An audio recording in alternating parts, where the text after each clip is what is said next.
Welcome, everybody, to the lab. I'm your host, Joshua Diaz. It's great to be here. Happy Sunday evening to you.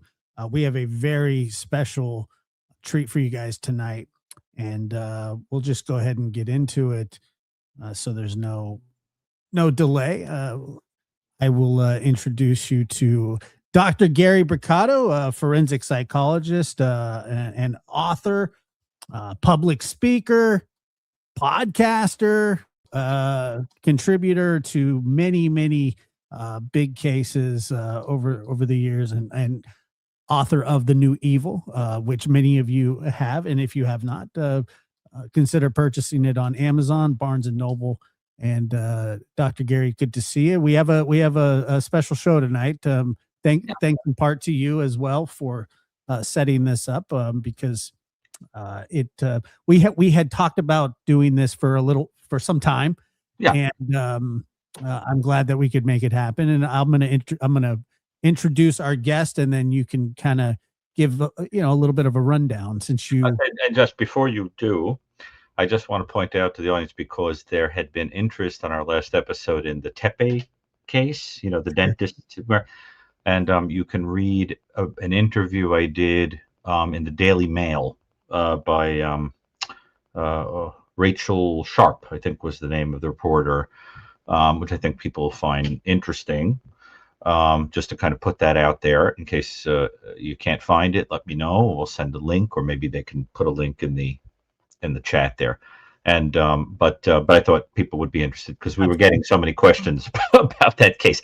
So okay, so if you bring Jody in, I'll be happy to introduce. And here is Jody Plauché. He is an author, survivor of a story that you'll hear tonight that is unique and unlike any that you've probably ever heard, unless you've heard his story. And it is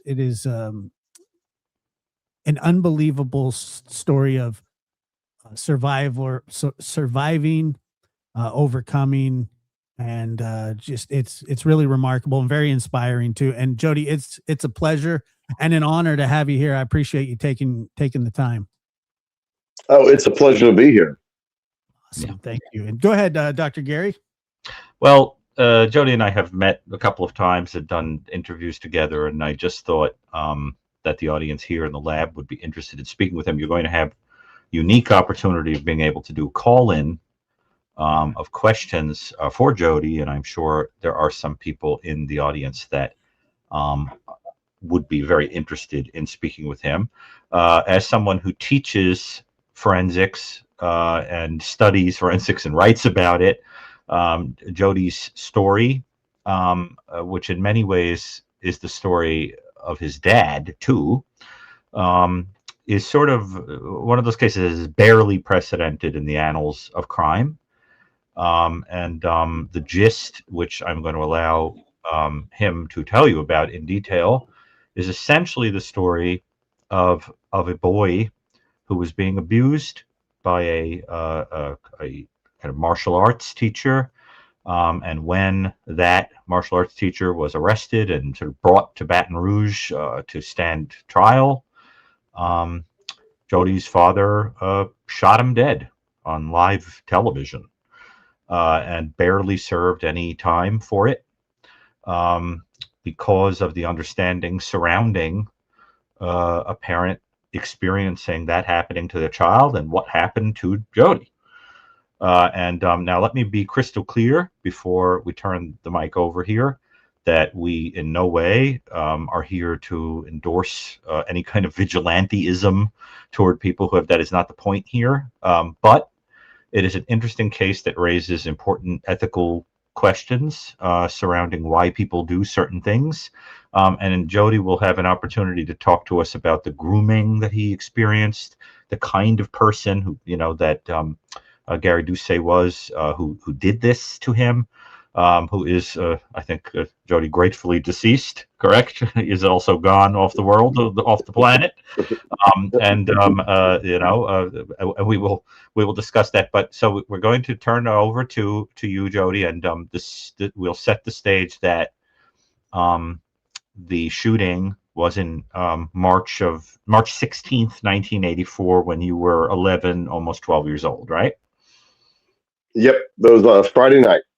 Okay, so why don't we? I think it would be extremely useful if you'd give the background to the audience yourself, so that you can illustrate to them the, I have to say, kind of diabolical process by which you were groomed, and ultimately taken away, that led to this. And I will tell the audience that you've written a book, Why Gary Why, a wonderful book. I actually have it here, but I don't have it signed, so I have to get that signed by you. But to let the audience know, they can buy that on Amazon or wherever. But if they get it through you directly, which I think you said is $26, it will be signed and personalized to them, correct? Right, absolutely. And is that through your? And you have a website that you can go through for that? Well, I have a website, jodyplauché.net, JODY PLAUCHE. On there, I have a link to my email. You can email me, and I always keep copies with me. Okay. One time I was at a restaurant and Shaquille O'Neal came walking in, and my sister loves Shaquille O'Neal, so I called her. I said, "Hey, get up here now, Shaq's here," and she goes, "I can't, but give him a book." And so I was able to send over a signed copy to Shaquille O'Neal, and I got a picture with him. And ironically enough, when I sent Shaq over a copy of my book, he was having dinner with the son of the cop who was in the video next to Jeff when my dad ended up shooting Jeff. What? So that was kind of crazy. Yeah. That's crazy. I mean, that kind of coincidence. Yeah, when you met Shaq, is he everything that the people say? He's just like a kind-hearted, funny guy? Oh, I've met Shaq a few times, and no, yeah, he absolutely 100%. Part of the reason why I sent him over a copy of my book is because when I was in middle school, my friend who was a year older than me, he was in 8th grade, I was in 7th grade. His dad was the associate athletic director at LSU. And when you see Shaq at an LSU football game and he waves to the crowd, when he goes back to his suite, my friend is his personal assistant. So I mentioned my friend in the book because he got me an autographed program from the LSU basketball team. This would have been the 85 team. And actually just last night, most of those guys on the 85 team were on the 86 team that went to the Final Four. And they were just recognized last night because it was the 40th anniversary. Wow. Amazing. Well, Shaquille O'Neal. Now, look, I'm not a sports nut, but I can tell you that he's an LSU alum. Right, but right, yeah. But my understanding about him is that he's been extraordinary with people who survive terrible tragedies. I remember just last year he covered the full funeral expenses for 4 sisters that died collectively. I mean, this is a very good man, I think. You can see. So a lot of times when you see people on the internet, they go and they buy people stuff and they post it. So he doesn't do that. What he does is like he'll just go into a store. I've I've seen it because other people film him doing it. He's not the one doing the filming.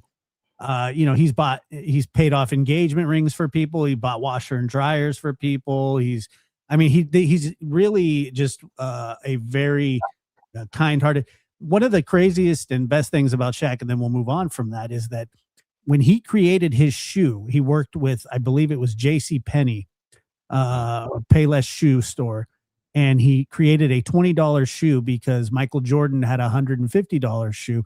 And he said when he was growing up, he could not afford Jordan shoes, and he wanted kids to be able to afford a name brand shoe.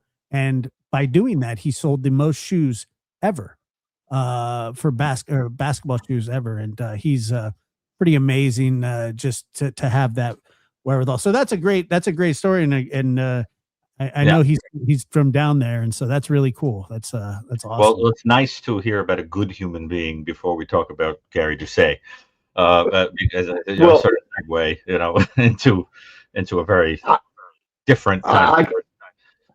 I can tell you what I observed. All right, I observed Shaquille O'Neal walk into a restaurant. Okay, it was Twin Peaks, right here in Baton Rouge on Segan Lane, and when he went in there, he had the understanding that everyone in that restaurant is going to want a picture with him.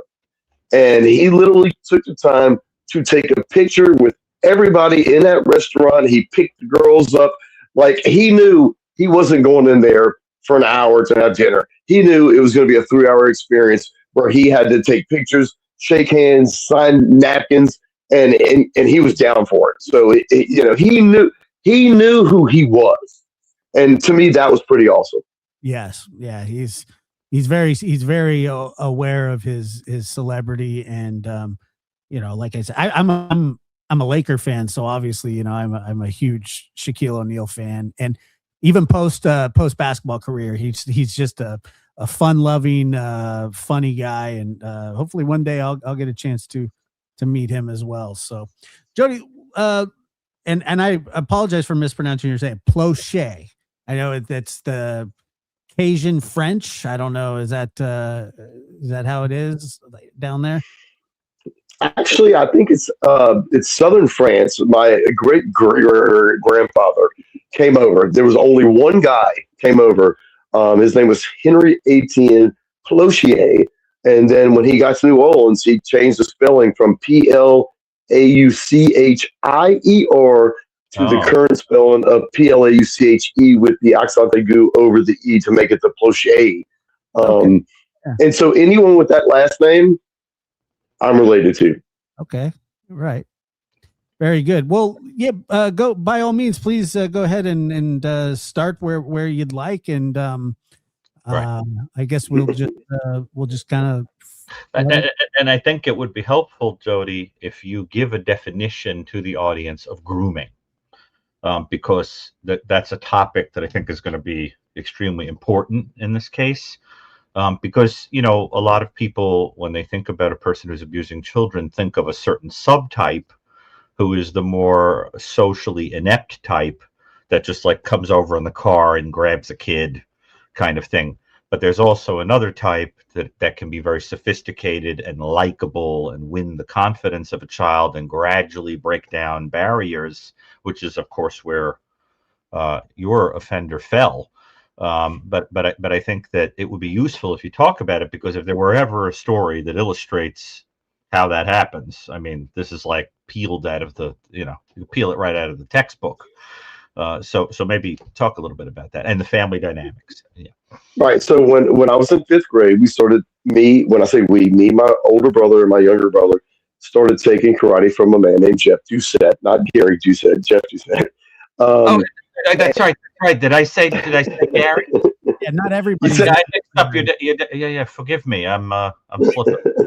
Yeah. And so basically what the grooming process was for him was gaining the trust of my family, not just me, but my family. To put it in adult terms, think of an abusive, like a man who beats women. On their first date, he doesn't tell her, "You're not going to wear that. What are you doing?" He buys her flowers. So we got all the good side of this man, thinking he was a good guy. My family trusted him, but his ultimate goal was to take advantage of me. And so eventually he started sexually abusing me for a year. He was a con man, so he owed people money. And whenever he had a court date, I think it was, I want to say it was August 15th. Um, uh, but a month before the court date is he left town.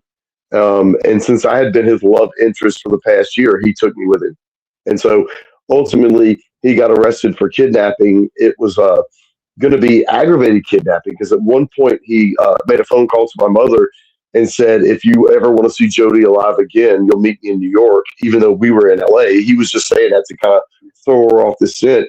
But he eventually was arrested. I was returned home on March 1st, 1984. 2 weeks later, on March 16th, the cops flew to California to get Jeff to bring him back to Baton Rouge. Well, my dad used to work at this news station, Channel 2, WBRZ, and one of the program directors was at the restaurant that he was at and asked him, "Do you know when he's coming back?" And my dad was like, "They're not going to tell me." He goes, "Okay, I'll find out." So he went and he made a phone call, and he came back and he said, "No, he'll be in at 9 o'clock tonight." And so my dad, with that knowledge, um, basically couldn't take the fact that he had learned a week before, because of the hospital report had came back positive that I had been sexually abused. With that knowledge, he went to the airport in front of a television camera. He shot and killed him. Yeah, I Tell, mean, tell the audience where the why Gary Y comes from. All right, so when he shot and killed him, there were two police officers. The one that was with Shaq's son, he was walking next to him, so he wasn't the one who said it. But the other police officer, who my father had gone to junior high school and high school with, turned around and saw my dad, and he said, "Gary, why? Why, Gary?" And so that's where the "Why, Gary, why" comes from, because I answer that question in my book. What did he use? What kind of firearm was it? It was a 38 snub nose revolver. And where did he hide it on his person when he was in the airport? Because I understood, like on the phone or something, and then like sort of came over. All right, so if you watch the video, if you watch it, and if you know what you're looking for, as soon as it starts and they start walking around the corner, you can pause it and you can see the turnstiles. You can see the metal detectors. So my dad hadn't gone through the metal detectors. So he had just put the gun in his boot. And when you watch the video, when my dad gets arrested, you can see that his right pant leg is up because that's where he had the gun in his boot. He had been in the Air Force, right? Yes, he had served as a medic in the Air Force. So, I mean, in other words, what did he fire one shot and that was it? Like this guy had training in how to use a firearm and the whole thing? I never saw my dad shoot a gun before or after, but apparently he was a good shot. I don't know if he had any extra training, but apparently he was just a good shot. Where did he hit him on his body? I hit him right behind the right ear. Right here. So he died instantly? I would say he was dead before he hit the ground. He officially wasn't pronounced dead till the next day because they brought him to the hospital to perform CPR on him. So they kept the oxygen flowing through his body enough to, get his eyes and some of his organs. You see, because in cases where there is revenge on someone who's committed sexual assault, there's often a symbolic thing that happens where the offender will do something like, the person will attack the offender like in the groin or something like that, or want the person to live in a lot of pain. So, for example, if you've ever seen The Godfather, the opening scene, when the Undertaker goes to speak to the Godfather, he wants the two men dead that assaulted his daughter. And the Godfather says, we're not in that business, we're not in the murder business, right? So what do they do instead? Well, apparently, they get beaten up so badly that they're going to be, permanently disfigured, like spinal injuries or something like that. If you read the book, I don't remember, but they don't kill them. The idea being that it's sort of symbolic, like because, she had something taken from her, that's going to cost her the rest of her life. So there was this sort of evening of the leveling of the playing field in that way, right? So often with people who are seeking to punish a person who's done something, they do something that has a kind of symbolic quality to it. But in this case, your father shot to kill him. In other words, he wasn't trying to cripple him or punish him for life or something. He just wanted him out of the world. which, tells you something about what he saw, how much fury he had about this situation. And we could just imagine. Well, I can assure you right now, his goal was absolutely to kill him. No, right. And my father told me that like he truly expected that he was going to be killed as well. So he went on a suicide mission. And ironically enough, 43 years later, my dad does stand as a symbol of justice because a lot of people see that video and they find out my dad didn't go to jail, and they're like, thank God, like he did symbolically stand for something, but that was not what he went to do. He went to kill him. Now I want to. I'm sure that Josh has tons of questions. I want to kind of let him ask some questions, but I just want to, for the audience's sake, now stop me if there's any of this you don't want to talk about, okay? But usually, because I want to use this, if it's possible, as kind of education for people who may be experiencing similar things or seeing kids go through this. So usually, I'll tell you this. I challenge you to see if you can come up with something that I won't talk about. Okay, there you go. Well, listen, I think that's wonderful that you're turning this into an opportunity to help people. I commend you like you wouldn't believe. So, and it's very powerful. So usually when there's grooming, especially if you're dealing with a kind of psychopathic offender, not just somebody with a paraphilic disorder where they're attracted to children, but really a kind of cunning psychopath who's got what they call criminal versatility, right? They don't just hurt children. They're also, writing bad checks and robbing and lying and all kinds of things. I think Doucet was really more psychopathic. I think people have said about him, right? Now, when you're dealing with that kind of guy, usually the story is that they identify or manufacture a vulnerability in the family structure. Like the couple is not getting along and the kids might be upset about it. Like, oh, your parents are fighting. They may get divorced. I'm going to be here for you, right? Or I happen to know that your dad is cheating on your mom or your mom is cheating on your dad. It's going to be our secret. We don't want the family to get hurt. In other words, they may even just make it up, but they identify a vulnerability. Now, did that happen to you? Did your abuser come up with some story to create an intimacy behind your family's back? The answer is kind of yes and no. Tell us. My parents ended up splitting up in the summer of '83, in July, beginning of August. So there's that component, but I think Jeff just used that as kind of like a cover. But that would have happened regardless. And look, my cat's back. Let's see, that's very interesting. For example, there was an offender, I won't say his name, although it was a publicly known case, who saw me talk on a show with you. I think it was with you. And he heard us talking about grooming, and he wrote me a letter giving the details of what he did to a child that he ultimately tried to kill after abusing the child by cutting the child's throat. And what he told me, because he said, oh, use this in some way, but I didn't want to give him the satisfaction. I think he wanted attention. But he told me that he essentially used a story that there was a problem between the parents to tell the kid, you can come over my house anytime you want to, and I'll support you. I'll be the good one. I'll be the loving parent figure, and I'm going to keep my light on. And anytime that light is on, I'm in the house, and you can come knock on the door and talk to me. And I'll say, and meanwhile, from the beginning, the plan was as soon as this kid went seeking support, he was going to play out a fantasy, and he did. He did. He cut the child's throat after assaulting him, as I understand it. So in other words, how long did that sort of scheme go on that he was going to break down emotional barriers by posing, in this evil way, posing as this support figure? And what kinds of things did he do to break down your sort of barriers and willingness to kind of do things that he wanted you to do? Well, the reason why I said it seemed like he used my parents being split up as a way in, but he had already been abusing me, so that wasn't necessarily the case. So it just added It added to it. Yeah, it just made it more convenient for him.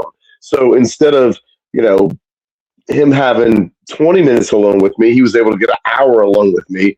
Oh Lord. Because he'd tell my mother, "Oh, I'll bring him home," or, you know, he's going to stay with me and do extra training, that kind of thing. So I So mean, he was mixing kindness with abusing you.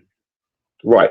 So And I would say what he used as far as the grooming process with me and my family is my dad actually is the one that introduced him to the guy that he owed the money to that he ended up leaving for. My dad is the one that got him, you know, publicity for his karate school. So my dad, you know, this was my dad's friend at one point, but then once they split up, you know, things changed. But that mingling of hideous behavior and kindness is very, very important for understanding how abusive people operate. That you have to mingle. It's sort of like the way a slot machine works. It gives you nothing, nothing, nothing, and randomly throws a little coin at you so that you'll keep pumping money into it, even though it's robbing you, right? The ultimately abusive relationships work on that same kind of dopamine system, right? So you've got to throw a little kindness in there, here and there. And you'll notice, anybody in the audience who's ever, you know, been aware of an abusive person knows that there has to be a period of either love bombing, where you first set the stage like you're some kind of super kind, heroic person before you get abusive. And then the person does whatever they have to do in their mind to try to win you back. Like, oh, you know, you loved me so much once, I must have a shortcoming. Or they will mix it up. They'll right. They mix it up randomly and you get confused. What kind of thing did you have going on with him? I think love bombing was a good word because, you know, the abuse happens, you don't like it, then all of a sudden, I'm sorry, here, let's go to the movies, here's some money, let's go to the arcade. You know, so yeah, there was love bombing is probably the best word I've ever heard as far as grooming because it happens before, then it happens after. But when the abuse has happened, there's no love bombing. I guess that's love bombing as well. Right, and I'm going to hand this off to Josh now, but I think what I want to make sure, because my goal is I want to make sure that the steps are clear to the audience in case they're ever seeing it, right, in a story. But another example of this is that's very, very important is, so first there's the kind of going back and forth love bombing, and there's also a use of, how do I say this, a gradual breaking down of sexual barriers. So, for example, when there was a serial killer, Paul Bernardo, up in Canada, he was trying to find a female partner to get to commit crime with him, which he did ultimately, Karla Homolka. And he said that he did that by going into a bar and purposely making really lewd jokes. And he would pay very careful, very, very careful attention to the facial reactions of the women in the bar to look for one who didn't look upset. Like he wanted to find someone who was going to be just a little comfortable with sexual things. And he said, okay, that's the one I'm going to win over, because he had the feeling that her threshold was a little bit different. There are some offenders who offend against children who try to see who has a different level of comfort or discomfort with that stuff. Sometimes they'll expose them to pornography or things like that to break down barriers. But one of the most disgusting things that they do is they pretend that they're playing games with you. Let's play the game where I'm teaching you to do this. Let's take a shower together. Let's play tag, but wouldn't it be fun if we have no clothes on? I've heard everything under the sun, right? And I have no doubt that there were things like that were going on because you were a kid, right? And also, he was a martial arts teacher where you have to have physical contact sometimes with children. There are offenders I'm aware of who will take a job where they have contact with children, like going and working in an amusement park or dressing up as Santa. So that, like John Wayne Gacy dressed up as a clown, right? So that you have contact with children. So that in the background, and before I sort of hand this off now, I just was hoping that you could talk a little bit about if there was any of that stuff with him. Was he using games and tricks and things to kind of break your barriers down? All right, so I don't think it was games or tricks, but as far as the physical contact, when I Yeah. look back, um, Or the humor. first time, the first time it dawned on me that Jeff was testing my boundaries was when I was driving the car. Like he let me sit on his lap. He had a standard, and he was working the stick shift, and I was steering the car. And then, like all of a sudden, he put his hands on my lap, and then he moved them away after like 2 seconds. But being 53 years old and looking back, I think it began at the karate studio when he was trying to tell us that we have to stretch and we have to, do a split. And so I'm doing a split, and he's like, "Oh, look, your legs are tight in here." And that was him kind of, getting closer to touching my private parts without actually touching my private parts, without actually raising a red flag. So yeah, I think that the second half was the stretching, the inappropriate touching, and that's kind of the route he went.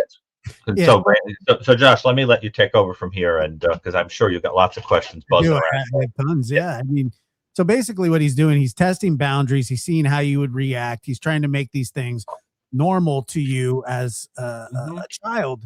And, obviously that's why people prey on children and elderly people, because, they are not able to really defend themselves. Did he ever say anything to you like you can't tell your parents that this is going on, or your parent, make sure to kind of keep this between us? Did any of that sort of happen? There was one mention of that, and that was before he kind of escalated into performing oral sex on me and actually having sex with me. We were going to the store, and he had been touching my private parts, and he said, "You're not going to tell my parents, right?" And so I was pretending to be sleeping, and so I pretended like I didn't understand his question. Well, whenever I didn't acknowledge, I'm like, "What are you talking about? What are you talking about?" When that happened, I believe that was kind of like his signal. Okay, I got it. Right. Yeah. And which is, I mean, the whole thing must have been just completely confusing, but uh, there were other children in the karate class that he was abusing as well. I know for a fact there was a kid who was older than me that he literally kind of traded in. Like, I mean, with pedophiles, they're attracted to, let's say, 10-year-olds. Well, when that 10-year-old gets to be 12-year-old and they go through puberty and start developing secondary sexual characteristics, pubic hair, ability to ejaculate, they don't want them anymore. So I know for a fact that there was a kid older than me that he traded in me for. So I'm aware of that one, and I'm aware of another one he confessed to, but I've never met that person. So have you stayed in contact with any of the other survivors? I haven't spoken to that one in 43 years, but I'll tell you what, last week his parents came into where I work, and I didn't say hello. I didn't say nothing, but I thought it was kind of interesting that I saw his parents, and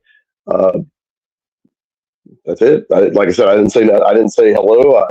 I served them. I did what they needed me to do, but I didn't ask how he was doing. I didn't ask how his sister was doing. I just I recognized them. They didn't recognize me, and I was fine with that. Yeah. Well, Josh, we saw in the Maddie Soto case in Florida that basically she has her 13th birthday and then she's killed. Right? The accusation quickly fell on the stepfather, Stefan Stearns. I'm sure you've seen this case, Jody, where he was filming her and so forth.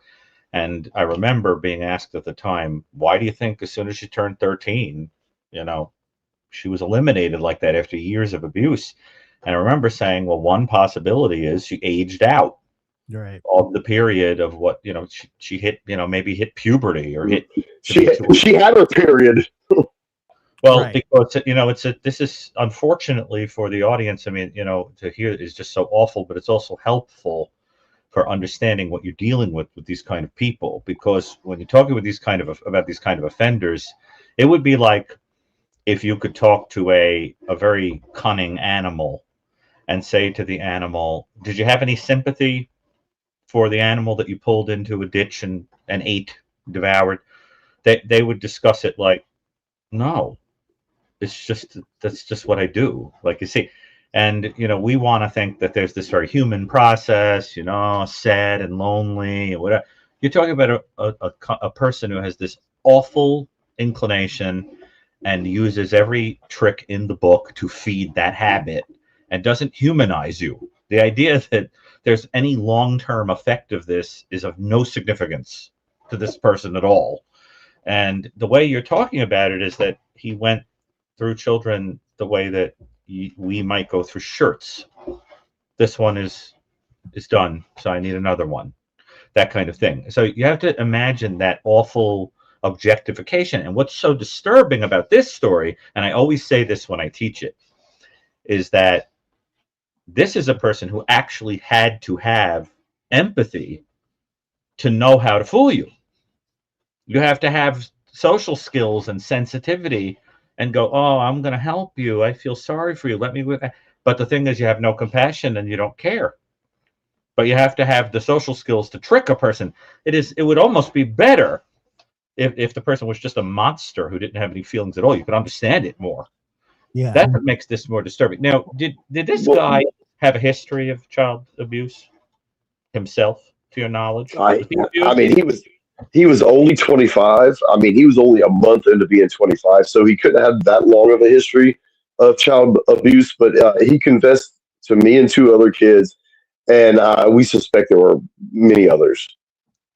That there were other children. Well, there usually are. By the time an abuser is 25, you would expect a long string. One of the things that Anna Salter in the foundation with me and Chris McDonough, the Cold Case Foundation, she's a wonderful psychologist who specializes in abuse cases.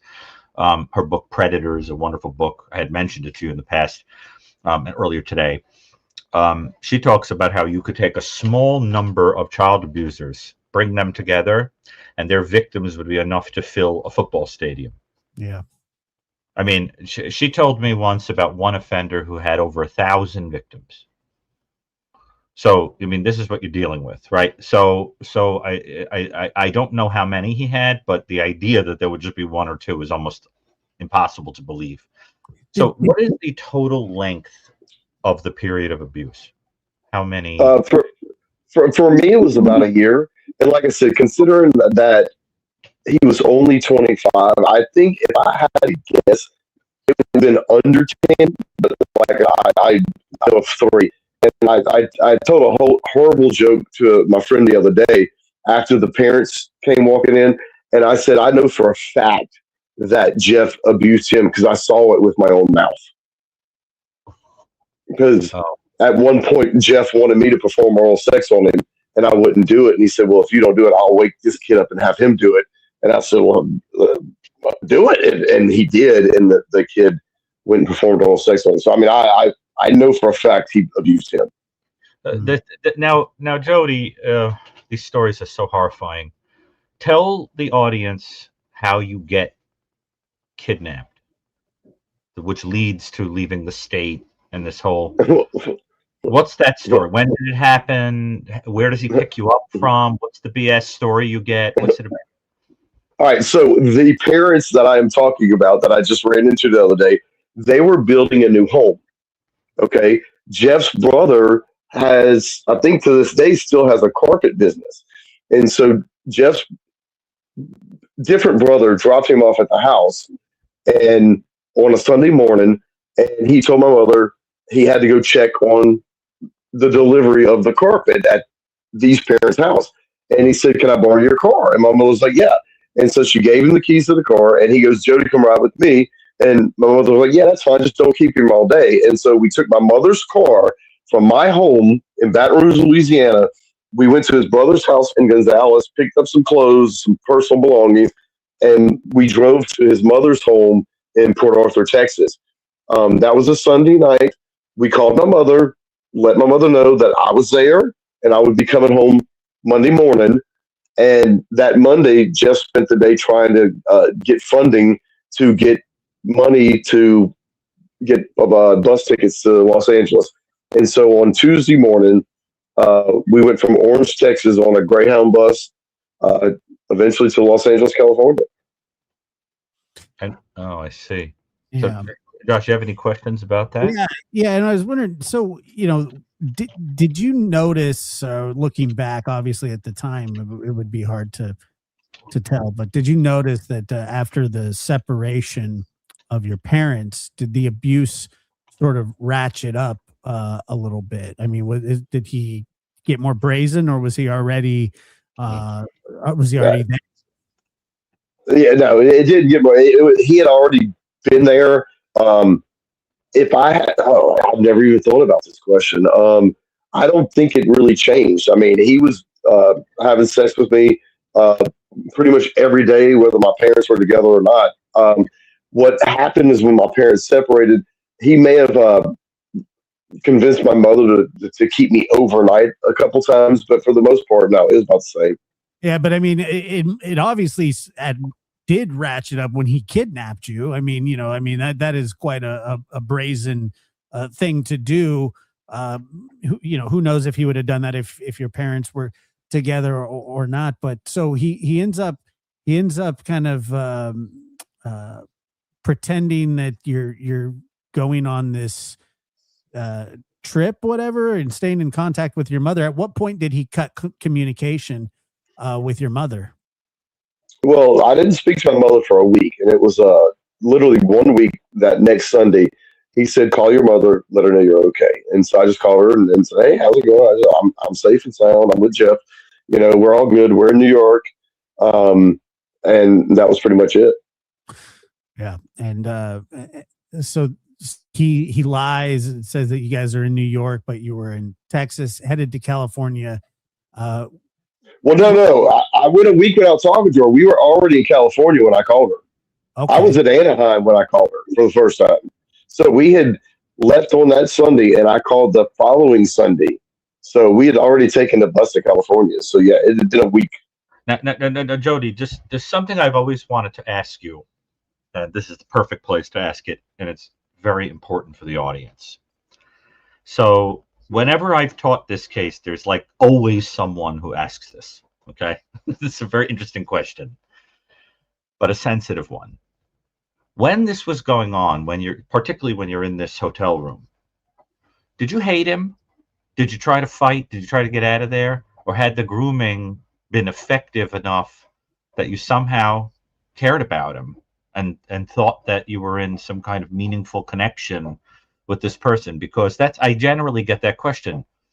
Did he try to bite him? Did he try to kick him? Did he try to kill him? Did he try to jump out the window? Did he tell anyone in the hotel? Did he, or did he have you so confused that? Right. So I challenged you to find the one question I won't answer, and this is not it. No. I actually, yeah. I mean, I liked Jeff. I mean, I had a connection with Jeff. I mean, I'd been with him every day, almost every day for a year. We did a lot of fun things together. I mean, when he was arrested, we were staying a block from Disneyland because we had just gone to Disneyland. So yeah, there was that connection. Well, I didn't want Jeff killed. I just wanted him to stop doing what he was doing. Well, let me be clear. This is not intended as a victim blaming question. I think that's why. No, it's not. I don't take it. I don't take it that way. I mean, that is to me the most important question you could have asked me out of this whole interview, because a lot of times the offenders use their trust levels, the affection of the child. Like, he never threatened me. He never said, "Hey, I'll kill your cat if you tell on me." Oh my God, that's the cutest cat I've ever seen. Can I see that cat? Yes, she is. She's been on my lap. Oh, hey, look at the cat's eyes. What is the cat's name? Her name is Lolo. Oh my God, I love it. It's all black. And she's all black. She's running away now. It's your tail. She was a kitten, and I was driving down Interstate 10, and I saw this little kitten walking on the shoulder, and I pulled over at the exit, turned around. I had to go through this big field of grass to get her. Now I'm thinking she's going to be wild, and then when I go approach her, she's going to run from me, and I'm going to watch her get run over by a 18-wheeler. But as soon as I started going, kitty, kitty, she ran and she jumped in my arms, and she's been my little girl ever since. Well, I like the idea that somebody who had such a terrible thing done to them still has it in them to rescue a cat. I think it shows how the buck has to stop with you. You know, kindness. Well, and I'll tell you what, that's the one thing I think I got from my father. Like, he would have been more proud of me for rescuing that cat than any sports accomplishment I ever did in high school. Oh, He would always pick up strays. He'd feed squirrels critter corn. Meanwhile, the cats are killing the squirrels. Like, I mean, he loved nature. He loved animals, and I think that probably would be the most proud. And I have another. We call him the Orange Devil. He's only a year and a half old, but I found him in a grocery store parking lot. I've never had an orange cat before, but if you've never had an orange cat, they absolutely are different. but I love it. But you see, it's very interesting because I would imagine that if your late father, were here, um, I think he would explain that the way he felt about you when he heard what had happened to you, especially after the hospital gives a report of the obviously awful things done to your body, right? The evidence on your body of what had happened to you, that he would have had the same impulse you had when you went to save the cat. That it's the impulse of protectiveness, a loving protectiveness, where you sort of lose yourself. Like, for example, you ran out into a highway or whatever. You sort of, it's almost what you see in people who do altruistic things. Like, I knew someone once who dove into the water to rescue a drowning person. I couldn't imagine doing that, right? But so I think that if your father were here, the way he would describe it is that it was a protective impulse. And I mean, do you think that's true? That's how he would have felt about it? Oh, absolutely. Like, I mean, I just couldn't believe. And again, I've got four. Well, I say four. I haven't seen one in a week. He's unfortunately a year and a half old male unneutered cat. I got to get him neutered. But he also was in the parking lot. So I've got four rescue cats. So yeah, I can't imagine like that protectiveness of, like, I mean, it's a cat, and I would be crushed if someone walked by and kicked my cat. I'd literally, I might, attack them. So it is. You understand? As far as a child, and to think that this man were doing things to me that you don't want some other man to do to Right. anyone. Yeah, I can understand where my dad's I don't even want to say anger, where his instinct came from. Absolutely. I mean, Josh, what would you do if somebody hurt your dog or hurt your child? You'd be enraged, right? Yeah, yes, it would be very difficult to not take it into your own hands physically. Right. I mean, if I saw somebody abuse my dog, it would send me into. I'm like you, Jody, in the fact that I found and have found solace in animals. I've had dogs ever since I moved in with my grandparents when I was 3 years old, and well, Josh, Jody doesn't know your story. Well, yeah, and I don't mind telling it, and I don't want this to be about me, because the audience does know my story. But when I was a young boy, my father murdered my mother and left me and my sister basically orphans until after the burial and the funeral. Then my grandparents, had decided to take us in and raise us as our own. I ended up going to all sorts of counseling and things like that, through the state. And I fell in love with this dog, because I didn't have a dog, when I was little, but I found this dog. His name was Bear. It was my therapist's dog that she had at her house. You go to her house and you'd sit there and hug on the dog. And I just fell in love with that dog and every other dog that I met from then on out. And I also enjoy cats. I had a cat named Tigger for about 15 years, and he was something, special as well. And animals have gotten me through a lot of hard times, days and nights. And, when I'm sure that there have been times where animals have calmed you down when you're sort of in distress. So I completely understand that. My question is, at what point did you realize what he was doing Right. to you was wrong? Immediately. The first time, Time it happened. the first time he tested my boundary when I was driving the car. All right. So I would have been almost, I would have been almost 11. So I would have been 10 years old. And my mother in 1981, a made for TV movie came on. It's called Fallen Angel. And it was about a guy who lured these kids into child pornography. And my mother made us watch the movie. And I remember when Jeff first started putting his hands in my private parts, I remember thinking, oh, he's like Howie. And Howie was the main character in that movie. And that guy was so good at acting. I never liked him in any other movie he ever was in. It's kind of like the woman who played Nurse Ratched in One Flew Over the Cuckoo's Nest.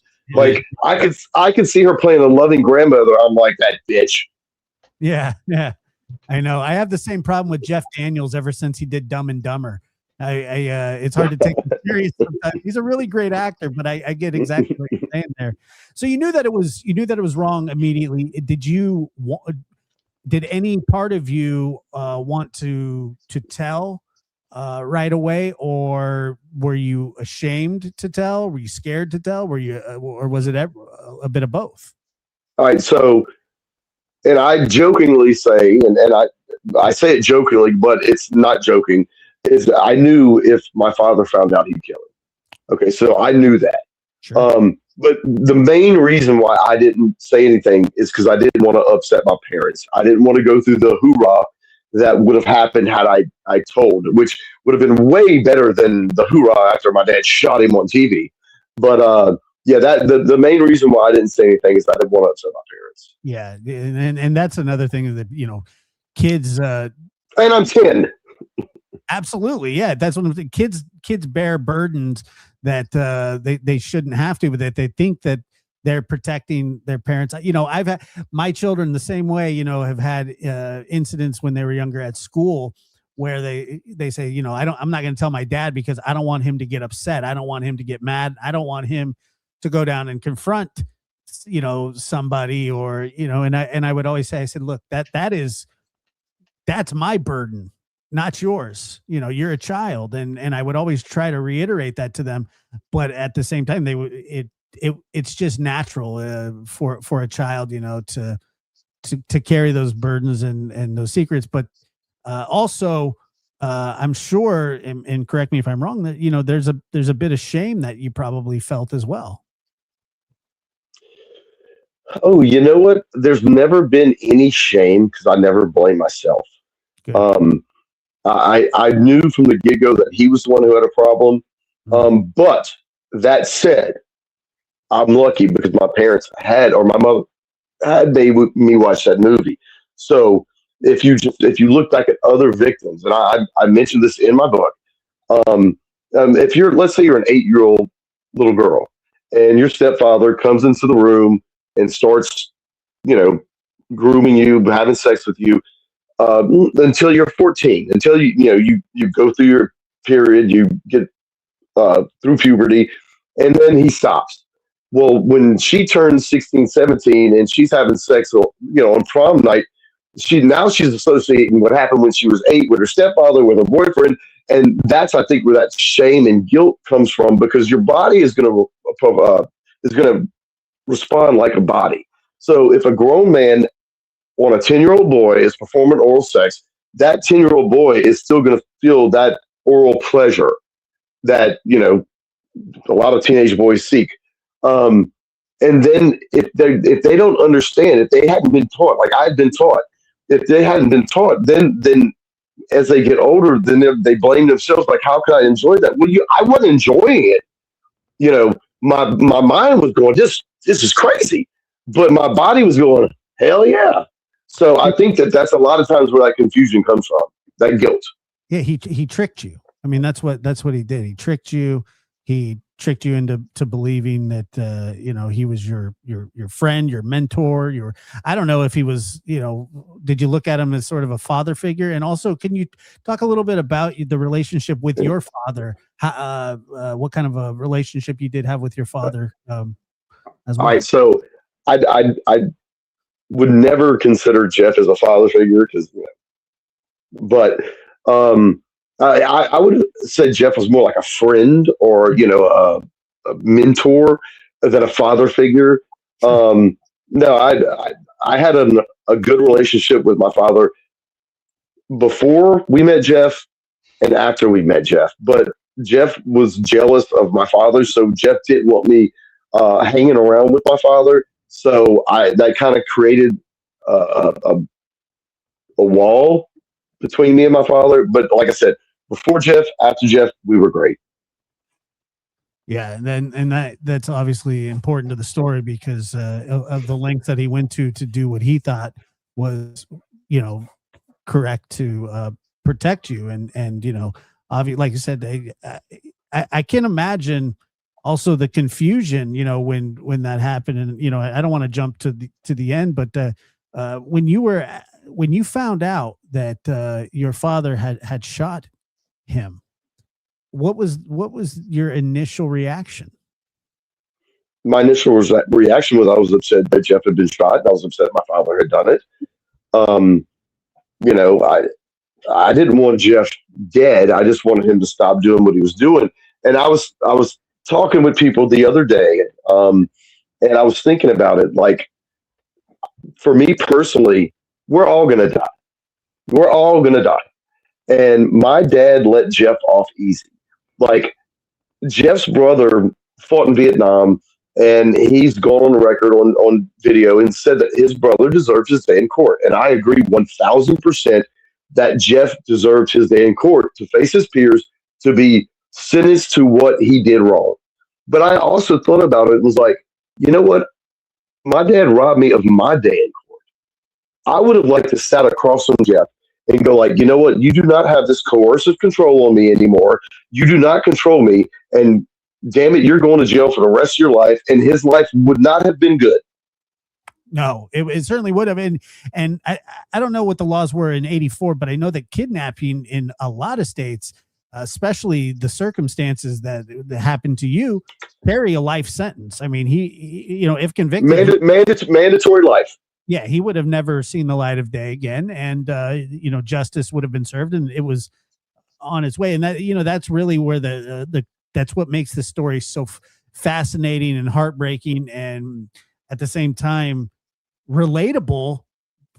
Somebody who has children, because how infuriating and heartbreaking it would be for that to happen to your child, and. At what point, when you were growing up, and I'm sure that first of all, let's just say, what did your, what sentence did your father receive? Because, all right, first of all, what was he charged with? And then what was the sentence? All right. So originally, the night of the shooting, he was charged with attempted second-degree murder, which were upgraded the day after when Jeff died to second-degree murder. He ultimately pled no contest to manslaughter, but it's funny you mentioned that because just recently I found out that there's a Wikipedia page, "The Killing of Jeff Doucet," and someone on Wikipedia put he was sentenced to 7 years hard time. The judge suspended the sentence, and he was given 300 hours of community service and 5 years probation. Well, on the Wikipedia page, someone posted that he was sentenced to 300 more hours of community service because they felt like by taking out a pedophile, my dad had already served the community. Right. I mean, I could understand that. Yeah, because you can edit those Wikipedia pages yourself. So I understand that. So he did. I mean, very little time. Well, he shot him on a Friday night, and he got out on a Monday morning because he couldn't post bail over the weekend. He went to a psychiatric facility for about a month, 3 weeks to a month, and then he came home, and that was it. And that's absolutely amazing, that because just depending, it's obviously a lot of it is up to the judge and to the judge's discretion and, mitigating factors. And obviously there were immense factors that went into what happened. But if that were to happen today, you would have lost your father to prison forever too. People say that all the time. And my book came out 6 years ago. Why Gary Why, which you can get on Amazon.com. But my dad not only didn't go to jail, he didn't lose his job, and he drove the company car to the airport. The word on the street that I heard was that the owner of the company that my dad worked for was a business meeting in Dallas with this big potential client. And the client asked him, he's like, man, you heard about that shooting in Baton Rouge? That's where you're from. And the guy was like, yeah, I heard about it. And the client looked at my dad's boss and was like, they should give that man the key to the city for protecting his child. And that's when the owner of the company was like, well, he's my number one salesman. And so my dad never lost his job, let alone go to jail. So had the same people been in power, when you're talking about the rape of a child by a grown man of a boy in Baton Rouge, Louisiana, I don't. You could put 12 pedophiles on the jury, and I still think they would convict Jeff and get my dad off, because there's probably one non-offending pedophile that'd be like, I resisted my urges, you should resist yours. But no, I don't think in 43 years people have turned around and be like, oh no, let's let the pedophile go free and put the father of the child in jail. So yeah, well, I don't think they would let him go free, but I do think that and like I said, a lot of it is up to the discretion of the judge. About that, just as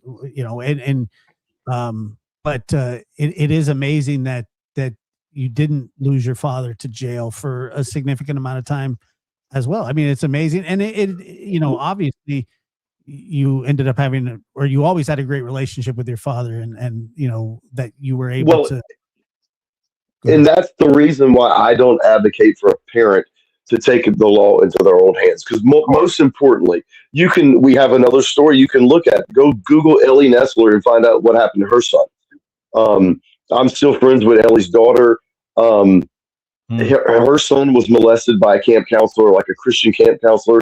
And in the courtroom, Ellie shot him and killed him. She ended up going to jail, and now her son's in jail for life. So it's always important for a parent to be there for their child. My dad did what he did. Don't try to do what he did. He got away with it. You won't. Don't do it. Correct. And also the fact that he kidnapped you under the circumstances that he did, and was going to face a life sentence. If he had not kidnapped you, and he wouldn't have probably done life. No. Was it a federal case because he crossed, was it like a trafficking thing because he crossed state lines? Well, yeah, no. So the FBI eventually got involved because it was across state lines. So yeah, there was the Federal Bureau of Investigation. We tried to get the reports, in research for my book. But I think I've gotten the police reports from the local police officers, so I don't think there's anything extra that the FBI can add. But yeah, no, the FBI was involved 100%. I mean, you were a trafficking victim, right? I mean, in a sense. Well, they didn't call that back then, but I mean, what we would now call you were trafficked to another for the purpose. Well, I think had Jeff gone out and let's say prostituted me out to another third source, then it would have qualified as trafficking. But because he didn't do that, it was just he kidnapped me. Yeah. But people do sometimes use that term to mean moving you from one state to another for the purpose of an encounter where they've abducted you, correct? I mean, I've heard people informally use it that way, but I think technically what you're saying is if there's a transactional component, then that's when people use that word. You kidnap a person. That's right. My understanding. Right, but I've heard people use it to say, this offender picked this person up in this state, but knew that they were underage in that state, so they brought them over state lines and did something with them in that state, so they trafficked them. I've heard that term used in different ways. Now, let me ask you a question that I want to clarify also. So the abuse began when you were how old? 8 or 9. Mainly when I was 10. 10. Right. 10 is when it started. So April of '83, I would have turned 11. So the touching started when I was 10, and the majority from March of '83. So let's go April of '83, because it was a month. No, it was a week before my 11th birthday when he first performed oral sex on me in Houston. So Okay. let's go from April of '83 till February of '84. Were you an early puberty kid or a late puberty? Like, were you already going through puberty at that point? No, I had not. Okay, because I think I was average. I think I was like 13 when I went through puberty, but yeah, I had not gone. Let's just say I was dry. well, the reason I'm asking is because there is a distinction to be made between men who would be called pedophiles and men who are hebephiles, right? So R. Kelly is a hebephile. right. Yeah. So in other words, men who are attracted to children tend to be interested in opposite sex victims, and men who are hebephiles tend to be interested in same sex victims, at least statistically. And see, I would have thought it would have been the opposite. I would have thought the pedophile would be interested in same sex, and the hebephile the opposite sex. Go ahead. It's usually the opposite. So that with the ones who are attracted to teens that are, or prepubescent kids that sort of look like they could be 13, so they tend to be hebephiles who go for same-sex victims, at least statistically. And I was just curious if he fell more into that camp or always preferred. And the other, he'd be pedophile. Okay, so and the other question, what's funny is most people don't know the term hebephile, and I get pissed off when people assign pedophile to a hebephile. I'm like, no, there's a difference. So know your sexual deviant term. Know your files. So he was clearly okay. And then my other question is, in his private life, did he have a beard where he did? For example, was it even known that he was interested in same-sex partners? Did he have for example, a girlfriend, a wife? Did he have? What was he like in his private life? Because in other words, you have a person who might be concealing the perversion of being interested in kids, but also perhaps concealing that he happened to be a gay man. Or did he identify as bisexual? In other words, what was up with him in terms of his private life and his relationships and concealment? All right. So when we first met him, he had a girlfriend, Claire. Okay, she was his beard, and I believe Claire at some point. The reason why they broke up is because Jeff was not interested in having intimacy with her, and so I think ultimately, when my parents split up, and Jeff, is now viewed as this father figure to my mother's children, I believe he tried to use my mother to other people as a beard. I see. Oh, Lord. And so I think that's what the rumor that my mother and Jeff were an item. I think, that my dad started it. I believe that's what, like, a lot of people to this day still think that my mother and Jeff were in an intimate relationship. And I can assure you they were not. And then that's one of the things you'll find out here in the future. Did you say that your father started that rumor? When my mother had him move out because of his drinking, his perception is that, she's got this younger dude that, and he would be out on the town and he'd be separated, and his friends were like, well, why are you out and why aren't you home with your kids? And he's like, June doesn't got a boyfriend. So he's the one that literally started that rumor. Yeah. Were there ever any questions from your parents about your relationship with Jeff at the time? Like, did they question the closeness or the time that you guys spent together, mother or father? Did they ask you if everything? I think there were a few moments where it was not addressed, but approached. But that was so close to the kidnapping that, like, it really, I'd been abused for a year anyway, so it would have mattered. Yeah. Right. Wow. Yeah. I mean, it's so powerful to listen to you describe this so matter-of-factly. But everything that you're saying, if you allow yourself to go into it and imagine it, it's impossible to fathom. I mean, there's something about saying in a couple of syllables a year of abuse that it's like impossible to convey what that means, right? Like 12 months of abuse. Of Brain right? just can't, you know what I mean? What'd you say, Jeff? It was constant abuse, correct? It was pretty much every day, if not twice a day for a year. A year, right? I mean, that's just. I mean, it's unfathomable that a child would have to go through something like that. I mean, it just. But did I even have a quote in my book when people ask me, like, what was it like when you were kidnapped? I tell people, like, it was better when I was kidnapped. I went 2 days on a bus from from Orange, Texas to Los Angeles, California, where Jeff couldn't abuse me. So Yeah, it was better because I had some freedom. But a year, every day for a year. Like I said, we were still doing fun things. We were going to the movies, we're going to the mall, we're going to arcades, we're having fun. It was just that 20 minutes or 15 minutes, whatever it took for him to satisfy himself sexually. That was kind of miserable. But then again, I've talked to victims that will say things to me like, after abusing me, he hugged me and told me he loved me. He would sit with me. He'd give me a present, and say, "I thought of you all day. I couldn't live without you." Whatever. Did you get that kind of stuff too mixed in there? Oh, absolutely. He might bring, like I said, after he would abuse me, he might bring me to the movies to say, "Hey, look, let's do something fun now." There was that. I mean, I wouldn't have.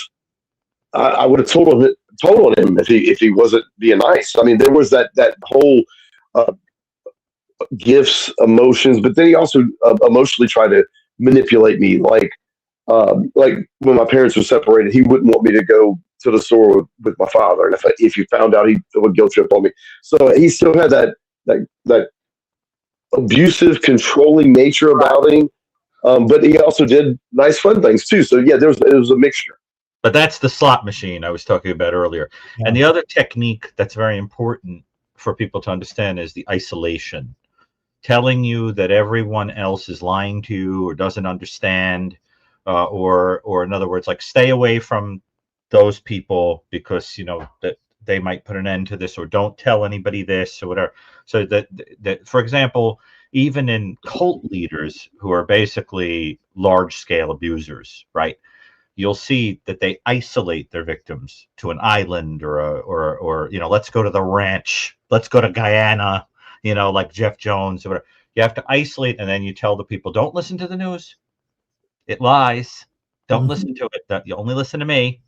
Only because that it's very, very important to make people understand, like, you were the authority on what's right and wrong and good and bad, and it sounds like there was a little isolating of you too. There's an instance that I mentioned in my book where Jeff told me, and it may have been like one of the only times he ever told me, like, if our relationship is special, what we do is between us. But if you do tell, then I'm going to go to jail, and the N-words will do this to me. So not only was he a pedophile, but he was also a racist. But I just saw, so I can't see the comments that come up, but is there any calls or anything? Oh, yeah, any questions? If you want to transition to that, we're certainly getting a lot of questions. A lot of the things I'm asking are because of what people are asking in the chat. And I'm sure, Josh, you're noticing too that I am. Yeah. So it sounds like maybe Jody's ready to kind of transition to calls. So if you want to do that, but I do want to say before we don't get a chance to, that I think the reason, in addition to what an interesting guy you are, and a nice guy you are, and this painful story and the humanity of it, I think your book is an important one for anybody who is studying these crimes, because it is a incredible example of the methods that are used by these kinds of offenders, and also of the psychology of experiencing it. And I just think that it's almost like a blueprint for how these things can happen.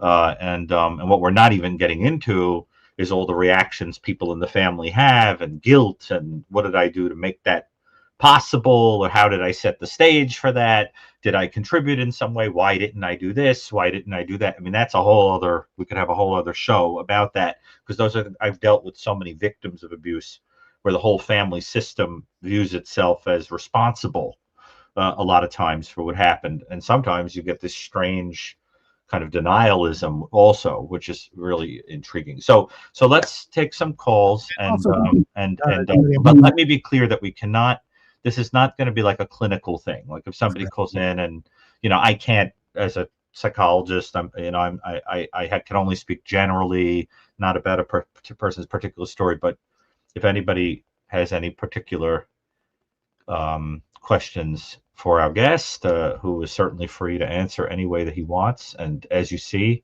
he is very candid. He is not very, and also, after, since I have your email address, I would like to order a signed copy of your book personally. Yeah. So, and I would encourage people that take this story. You hear this story and it touches you. I'm sure that there's so much more detail in the book, and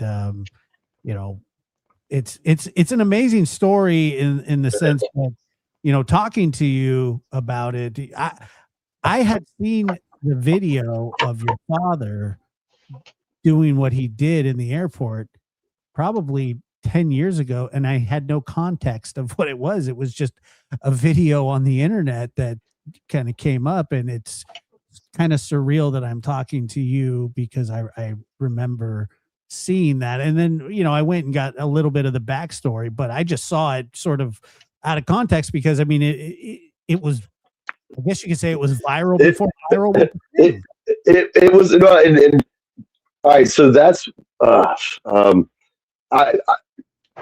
wanted to, one of the topics that I thought of making the book instead of Why Gary or Why was the Gary Plauché video, the America's first viral video, because it literally was. I mean, I met people when I moved to Irving, Texas in 1992, who this guy worked for NBC, and he's like, we would mail the tape to other people because you couldn't email it. They literally had to send the physical video cassette to each other so that they could watch it. And I got a friend of mine that he still works for Good Morning America.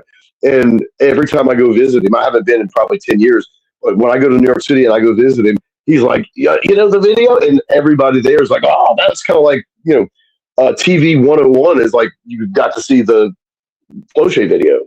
Yeah. Absolutely. And that's kind of what I was thinking as well. There's an edited one and an unedited one too. I mean, that I'm aware of, right? I mean, isn't there like an even more graphic one that people can find out there? I mean, not that we're encouraging everybody to watch it, but it is out there, right? It's on my website. I'm the one that put it out there. Actually, it came on YouTube, and this is probably 15 years ago. It came on YouTube, and I told my little brother, I said, "Can you rip it for me? Can you rip it and save it for me?" And he did, and I uploaded it to my website. But I'll tell you the most interesting thing about the unedited version of the video is if you pay attention and watch it 1 minute and 4 seconds, the video fuzzes up. The cameraman, after 1 minute and 4 seconds, realized I need to get this tape out of my camera, put another tape in. That way, if the cops came to him and said, "Hey, we need your video," he was going to give them the video without the shooting, and he was taking the shooting video to the news station to show on the air that night. Wow. That's just unbelievable. The entire situation. Just all right. Let me all right. Go ahead. We got some calls back here. So where did Jody go? He's not on the screen. I know, I'm trying to fix it. Yeah, there he is. Yeah. And Jody, when we're done with the calls, I definitely, before we end, I want to make sure that you tell people about your advocacy work and, going around and talking about this to help people. I mean, you've been all over the place. I mean, there's also footage out there of you on talk shows and so forth. And of course, there's the famous story of when you were at the the assembly where Ann Burgess was, and you stepped on her foot, which I'll never forget when you talked to Ann with me, and you apologized to her that you stepped on her toes when you were a little boy. Which I think is fascinating, and I remember she was like, "It's okay." It's like it's sort of adorable story, so okay, so who do we have? We'll go ahead and take our first call here. Let's see, Robin. Go ahead, Robin. You're on. Hey guys, it's Robin from Pittsburgh. How are you? Robin from Pittsburgh, doing well. How are you? How have we been? What's going on? How was Christmas? I haven't seen you guys have a live in a while. We had one, I think, last week, didn't we? Yeah, I think so. Something like well, I'm the worst. I miss it. How's everybody been? Good? Doing well, yes. I don't even know what we're talking about tonight. It's a very painful story tonight, but ultimately one of resilience and hope. But it's it's hard to answer that without making reference to the fact that it's a pretty dark subject. What my favorite is my favorite. That's a little weird, but where are Dawn and Candace? Dawn and on the Summer Wells case. Unfortunately, we're not talking about the Summer Wells case tonight. We're talking we have a guest on, Jody, where he's taking calls and questions at the moment. Oh, and what are we talking about the Jody about? And for the record, I actually worked in Norristown, Pennsylvania from '98 to 2005. So I'm Montgomery County, adopted Montgomery County resident. So good to hear from someone from Pennsylvania. I know. I'm on the East Coast. Yeah. Are you a Pittsburgh Steeler fan, Jody? Now that Ben Roethlisberger's not on the team, absolutely. I can understand hilarious! That. I can understand that. Yeah, I was. Actually, a friend of mine played for the Steelers. Brad Wing was the punter. Oh, okay. Interesting. Oh. Well, the case that the caller is calling in about, you may not be familiar with it, Jody, but it was a little girl named Summer Wells who has gone missing and is very possibly deceased. It's unclear. But it is a case that has an element to it where there's the possibility that there was a sexual aspect, and the child may have been eliminated, or some people say sold, something we don't know, but I think likely, based on statistics, unfortunately, may be deceased. And so it does sort of touch a little bit on what we're talking about. But it's a case that where we don't really know what wound up happening, and we have to think again about these horrors that happen to children, or that may be happening to children, so sort of loosely in that way is not that off topic, but we don't really know what happened to that girl, to that child, but that case, we don't even know if something did happen to her, who the offender would be, so there are some people that wonder about, someone who knew her do that. Was it a stranger? But one of the things that I was hoping we could touch on that this brings up is how the person that does that to you does tend to be someone who knows you. Does tend to be someone, right? With the exception of snatcher types, the groomers tend to know you. Yeah. 90, 95, 99% of the time, it's normally someone known, trusted by the family. But the one thing I would say about the Wells case is, if I had to bet on Elizabeth Smart being gone and dead, I would have lost. I literally gave up hope on Elizabeth Smart. Right. So that's a good point. Don't give up hope until there's a definitive answer. So let's always hope everything works out okay. And I think Elizabeth Smart has turned into a great advocate for sexual abuse and kidnap victims. I would love to interview her.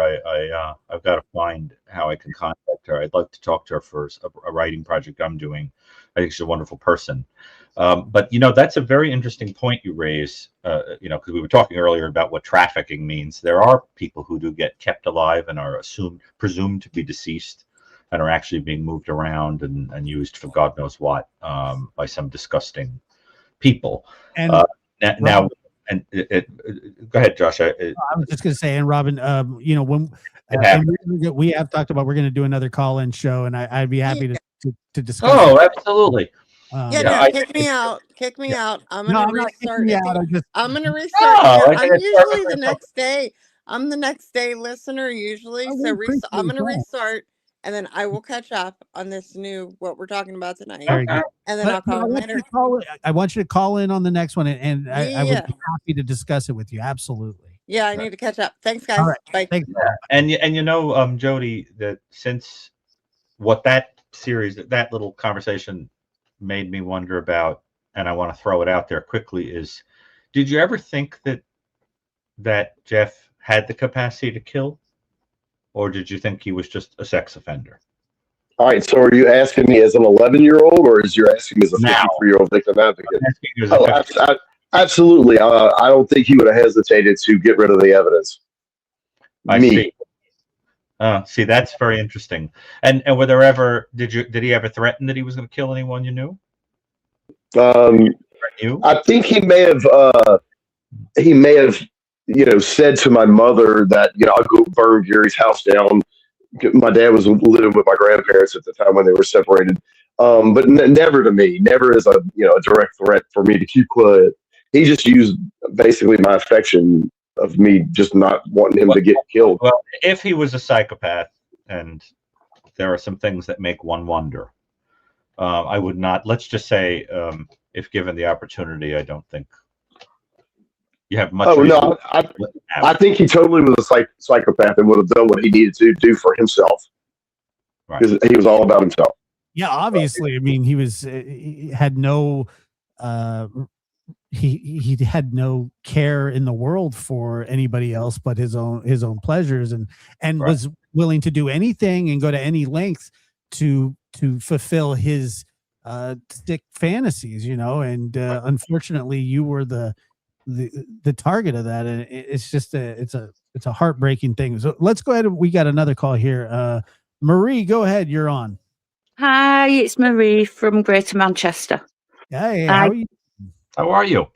Hi, Josh. Hi, Dr. Gary. I'm good, thank you. How are you? Doing well. Good. So, you have a question for our guest? I do, yes. Hi, Jody. I've watched you over several years, and I've always admired your courage and strength. And I wonder how it all came about, because for a personal experience, mine was a brother-in-law from like 6 to 13. When I did tell my parents, they hid it because they didn't want to upset anyone and they didn't want any repercussions. So knowing that my father would do something drastic, it was kept quiet. And I felt like it came out when I was 18, because unfortunately he did something else worse. And I went to the police about it, and the police didn't believe me. It's a long story. I felt like I'd never had any justice at all. And that is actually, it's 40 years ago now since the last time. And for 40 years, I've never been able to get a sense of justice. How do you live and continue to have so much courage and get through? And because your story's obviously a lot worse than mine. Well, having talked about not taking justice in your own hands and not seeking revenge, ironically enough, I think that was a contributing factor to my well-being, because I never had to worry who Jeff was molesting. If he's out there, I didn't have to worry about running into him. So I never had to worry about that. So I think that my dad actually killing him on television, I think, was actually a contributing factor to my mental health. Yeah, to your therapy in the long term, because you feel like you got justice. But I still think you've still dealt with the trauma. Besides that, the justice side of it, the trauma side of it, how do you get through that side of it? Is it still as strong, or does it, kind of... Well, I think because of the fact that my mother had kind of prepared me and warned me that there were evil people out there, Yeah. I never had that guilt or shame about what he was doing to me. So I think that also was probably even more important contributing factor to my well-being, is the fact that I never blamed myself, and I knew he was the one that was doing something wrong. Yeah. Yeah. I feel that I don't have guilt. I don't have shame. I have, how can I say it? I'll give you an instance. He actually broke my glasses when I was about 7 years of age. He stood on them and he told me, tell your mother that you did it, not me. And it's little things like that that they put the guilt on you.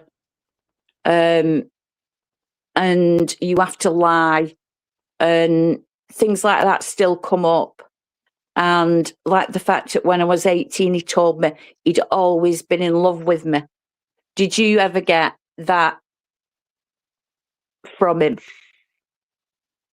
I don't think I ever got that where he, made me confess to something I didn't do. But that's one of the tactics that child abusers use. And I'm going to forget the 3 Ds, and I wrote it in my own book, but it's like drinking, drugs, and I think driving the car. Yeah. What the offenders will do is they'll have you do something like watch pornography and Jeff never did that with me, but they have the child do something that they know is wrong, but they're overseeing the wrongness, and then they can use that against the child that, if you tell on me, I'll tell on you. And when you're 9 years old, 10 years old, you go along with it. Yeah, you do. Well, what some of the offenders do, forgive me, what some of the offenders will do is try to replace the moral code that the child has. So, for example, even gangs will do that. They'll say, I want you to rob that store. I want you to hit that person who didn't do anything to you. I want you whatever. But the idea being that my moral code is going to be your moral code, not what you've been told by other people is wrong, as a way of breaking down boundaries too. So there can also be a thing like, I want you to lie. Mm-hmm. I want you to, so that you start to be desensitized to doing things that go against your own conscience. Yeah, because that's another piece of it too, and you hear that a little bit also, Gary, what you're describing. There's perfect. Jeff would have me sign my mother's name to checks. Yeah. Jeff would have me forge my mother's name on checks, so that was something that he did. Well, he was pretty, that's criminal versility. There's a perfect example of that. When we did a podcast with Dr. Kathleen Ramsland in her book, I think it's the Serial Killer's Apprentice. When he sort of manipulated this young man, doing things that normally he would never do. But they kind of replace their moral. They kind of imprint their moral code on their victims, and when it's all then that's all you know. And so that's unfortunate. Maria, thank you. We appreciate that. Did you have any other questions for him? No, just I'm looking forward to getting the book, and you should come and visit the UK and do a tour. I think you'd go down very well because your case is known pretty well over here. We've seen. I would love to go. My brother took his family over there last year for a wedding, and he loved it. So I hopefully will be there sooner than later. Yeah, you must come. Thank you. And listen, I think the fact that both of you are, in front of hundreds, and that'll turn into thousands of people as this is circulated, are speaking so candidly about something so incredibly private and vulnerable, knowing that it would help other people, is an extraordinary thing. and I think really speaks to the resilience and the way that people move through these things. Because one of the things that keeps coming up in the audience I've been reading is, how on earth do you get through this? How do you make meaning of it? How do you survive this? And it sounds like, you know, this idea, Jody, of using advocacy work and doing something to help other people is one of the things that could help a person get through a horrendous experience, right? I mean, you've turned a lot of this into altruism. My mindset was I was not going to let some evil bastard uh, affect 1 year of my life, and I didn't even look at that year as a bad year. I had bad moments in that year. I was not going to let this one person destroy my life. I have to live my life. I was not going to let that person destroy it, and so I'll tell you what. I think I'm going to write a second book, and it's going to be about all the awesome things that have happened in my life instead of the one negative thing. Because I'm telling you right now, my life has been a journey that is incredible, and I would not change it for nothing. I think that's so beautiful. It's funny, the parallel process, because I was just thinking today, I hope before I die one day, I get to write a book about goodness, because I wrote one about evil. And I hope one day I get to write about all the beautiful things in the world and people. You know what the sad thing is? No one would buy it. No one gives a shit. There's a reason why true crime documentaries are very popular. No one wants to hear about the wonder, no one's interviewing me to watch me pet my cat, even though that's all I've been doing the whole show. Right. Well, I'm like Dr. Evil. Oh, Bigglesworth. Yeah, but some people would be interested, but it's the unfortunate reality is that because people don't realize that goodness is actually in many ways rarer. We think the exciting thing is the wild, bad, but the truth is, I mean, if you go out in the world and you're dating, for example, one of the things that happens right away is at some point you start going, I would really just like to find a normal person who's nice to me. And it's not that easy. It's not that easy. The reality is that bad and selfish are common. And there is something very special about a person who has control over their impulses and helps other people. You know what I mean? I had a friend of mine that used to go on Match.com when that first came out. It was like a thing, Match.com dating websites. And her quote to me was, "The odds of meeting someone are good, but the goods are odd." No, that's so funny. But yeah, a lot of those are like, let's face it. I mean, they're like menagerie people with problems. And Jody right here, it says, thanks for helping others speak. Yes. Or thank you for helping others speaking about your story. Amazon junkie. I'll go look for the book. Thanks, Josh, Gary, Jody. Cheers from the North. Also, if you can go to his website. Your email's on the website, correct? And yeah, I think there's a contact me list.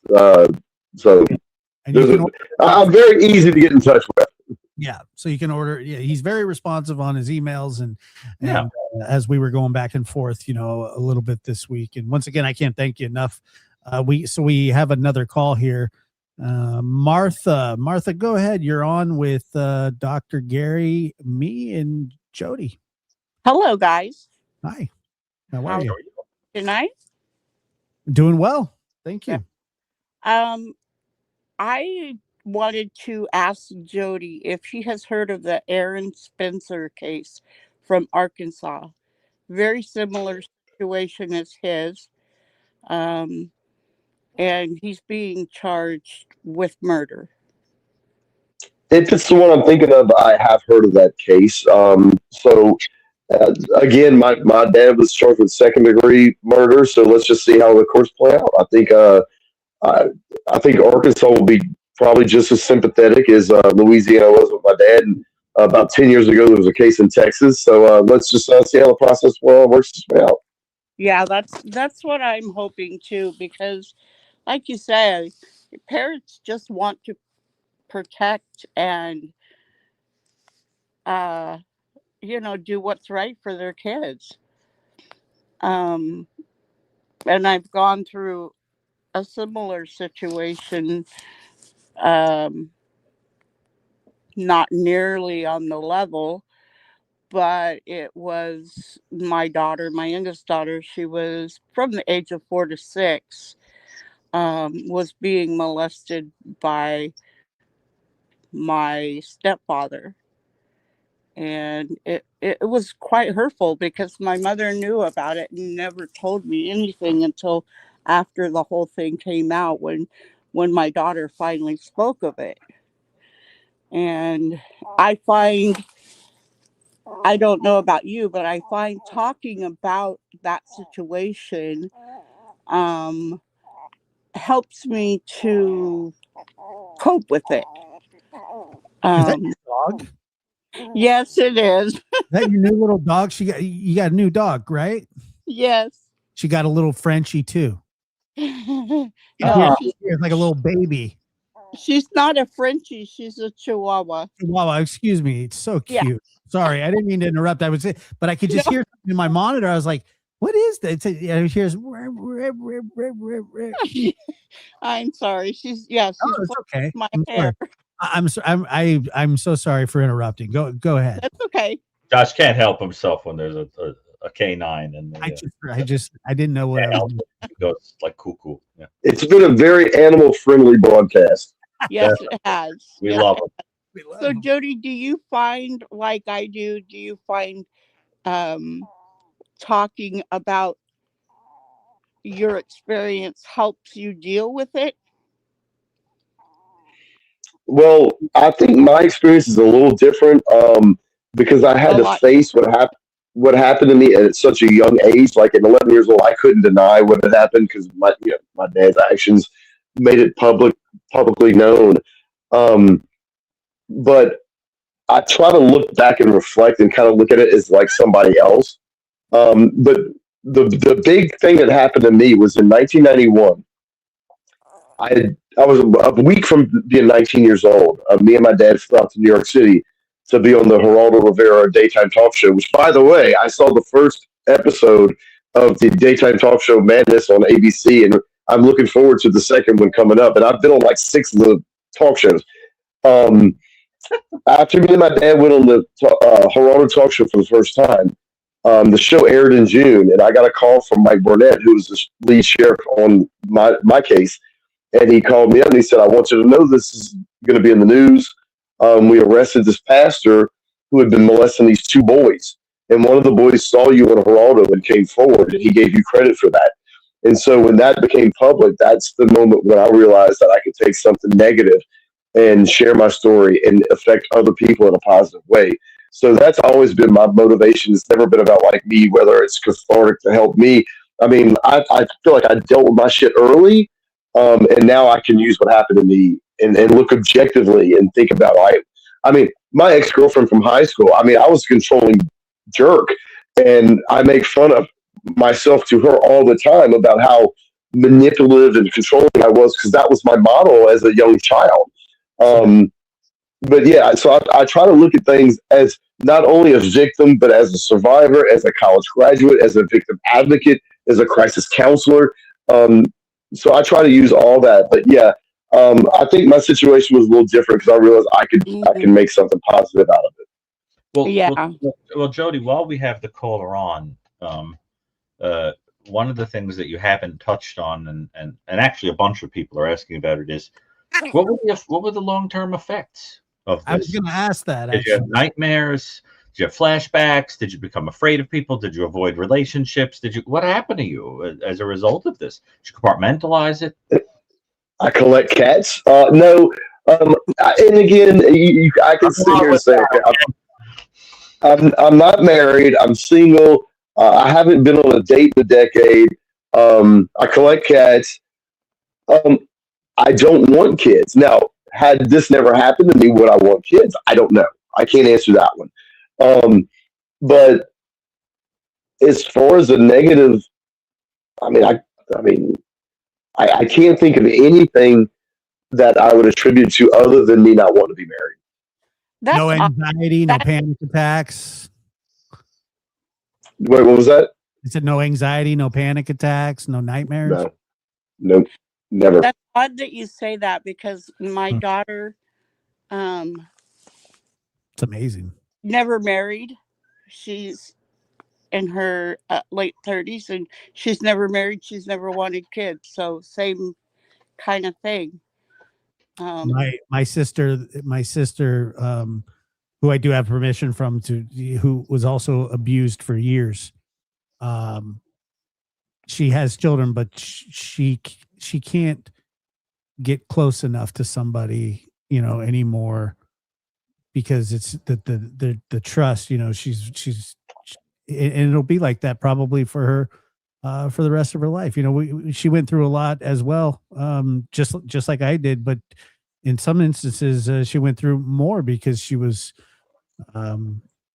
molested and just such a horrible thing. But so I think that's kind of a really common effect of abuse. I would assume so. But Martha, thank you so much, and take care of that You're little. I will. So cute. So cute. What's the Chihuahua's name? What's the Chihuahua's name? Holly. Oh, cute name. She was a Christmas present. So cute. I bet it brings you lots of joy. I can tell. Now you got to get another one and name it Ivy. Have this. Hey, look, my mother just walked in the room, so she's waving hello to y'all. It looks like Thing from the Addams Family. It's just like a hand. Yeah, it does look like Thing from the Addams Family. Yeah. Awesome. Oh, thank you. So do we have another call? Yeah, we have a couple more. We'll go ahead and do. And Linda Howard, let's go ahead. Where are you from? Oh, my friend Linda. Yes. Hi, Linda. I just wrote your note. Oh, you did? Oh, great. Yeah, literally, like before the call. Okay, good. I'm glad I'll be receiving that. Yeah. Jody, and I feel like my experience isn't obviously as nearly as it didn't affect me like obviously it did you being abused for a year.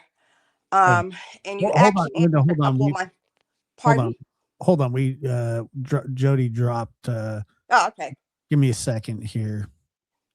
Let's see what happened. Everything's a surprise. Oh, they're fine. I'm actually just getting over the flu. I've had it for a week. Oh. I got it from my granddaughter. All right, for the record. Urgent care. What did you say, Jody? I would say for the record, I got cut off. So if you asked a question, I didn't hear it. No, we held off on the question because we knew you got cut off. Okay. Anyway, Jody, my experience isn't nearly as bad as yours was, and you did answer a couple of my questions, as far as how it would affect you later in life. But I was molested when I was about 5 years old, and there was only a few times. I can go back there and remember sitting in the chair, and it was an older man, like in his 70s. And back then, of course, because I'm older, we wore dresses. And so it was easy for him to go up my dress and fondle me, even if people were in the room. My mother and father were in the room and no one knew. And he gave me a quarter not to tell. And I remember when he passed away, and we went to his house because my dad was good friends with him. I actually remember being very relieved because I knew he wouldn't come over again and do it to me again. And, I'm wondering, when I know you said that when your father killed him, that you really wanted justice because you wanted to be able to be in the courtroom and address him. So you weren't really relieved when he was killed. And I don't think it's really, like I said, affected me. Obviously, I wasn't abused like you were. It's never affected me in relationships or anything like that. I don't really think about it that much because it was so many people have been abused so much worse than me. So it's not really affected me, I think, at all. So, but it does appear it's affected you in relationships, like in your sexual relationships and stuff with women. You said you haven't been on a date in a decade and you're not married or anything. So how has that affected you? Well, I think being 53 years old, there are hormones involved. I've not been diagnosed with low testosterone, but I'm 1,000% sure I have it, which I love. So I don't even want to go on a date. But was younger and I mean, I like I said, me and my ex girlfriend from high school, we're still friends today.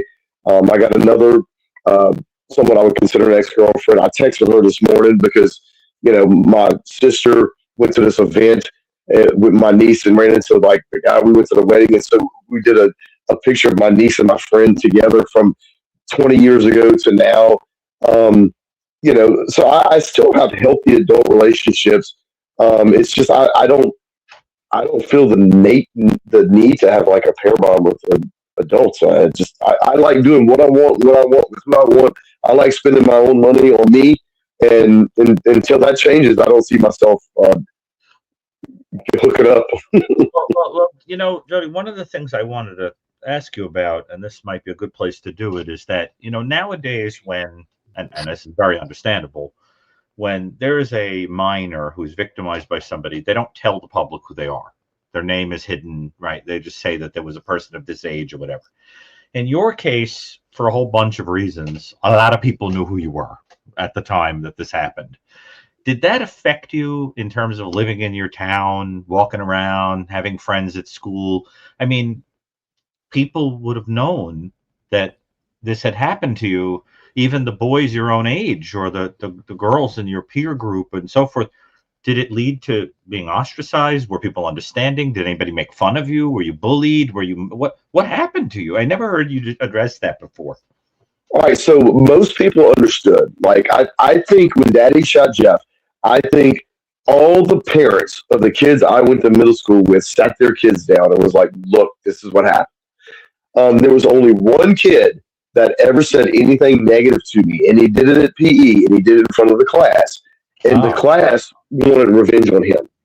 And ironically enough, he died in prison, and he was in jail for molesting a child. Wow. Dear God. Did you prevent them from doing anything to that kid at the time that he had picked on you and they wanted revenge? Were you the one who said, "Don't hurt him"? No. Huh. I was like, "Get him." That's awful. That Josh, in your town, did people know what had happened to you? Yeah. Well, it's funny that yes, they did. I actually ran across a lady about 5 or 6 years ago, and when I told her my name, she said, "Oh, I remember there was a case with your last name." She was a public information officer, and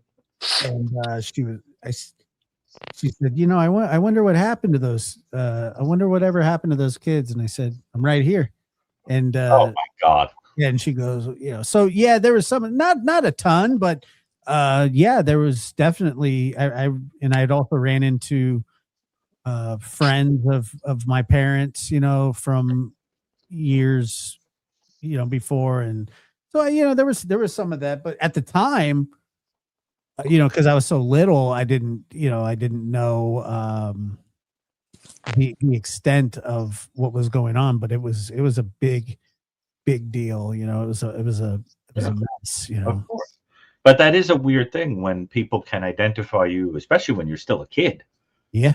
And you're in the, I always think about when I write about true crime, or when I'm reading books that are written by other people, some people change the names of even the adult victims because they don't want, people who are reading the book to be able to find the people and go talk to them and bother them and so forth. And other people think that in this kind of documentary way, if the name is out there, you use it in the book for accuracy, at least for an adult.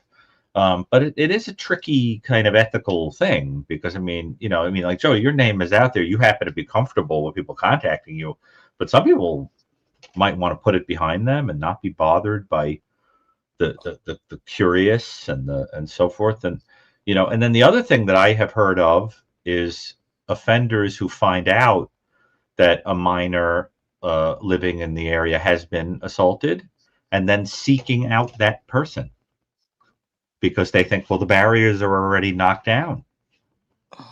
And in fact, there, if you remember years ago, they used to put people on the registry who were minors that had committed assault. And the older offenders in some places would go into the registry and look for the younger offenders, thinking their boundaries are knocked down. I'll go find them. Right. And assault them. I think it was the New York Times that did an expose about that, about how that needed to change, if I remember correctly.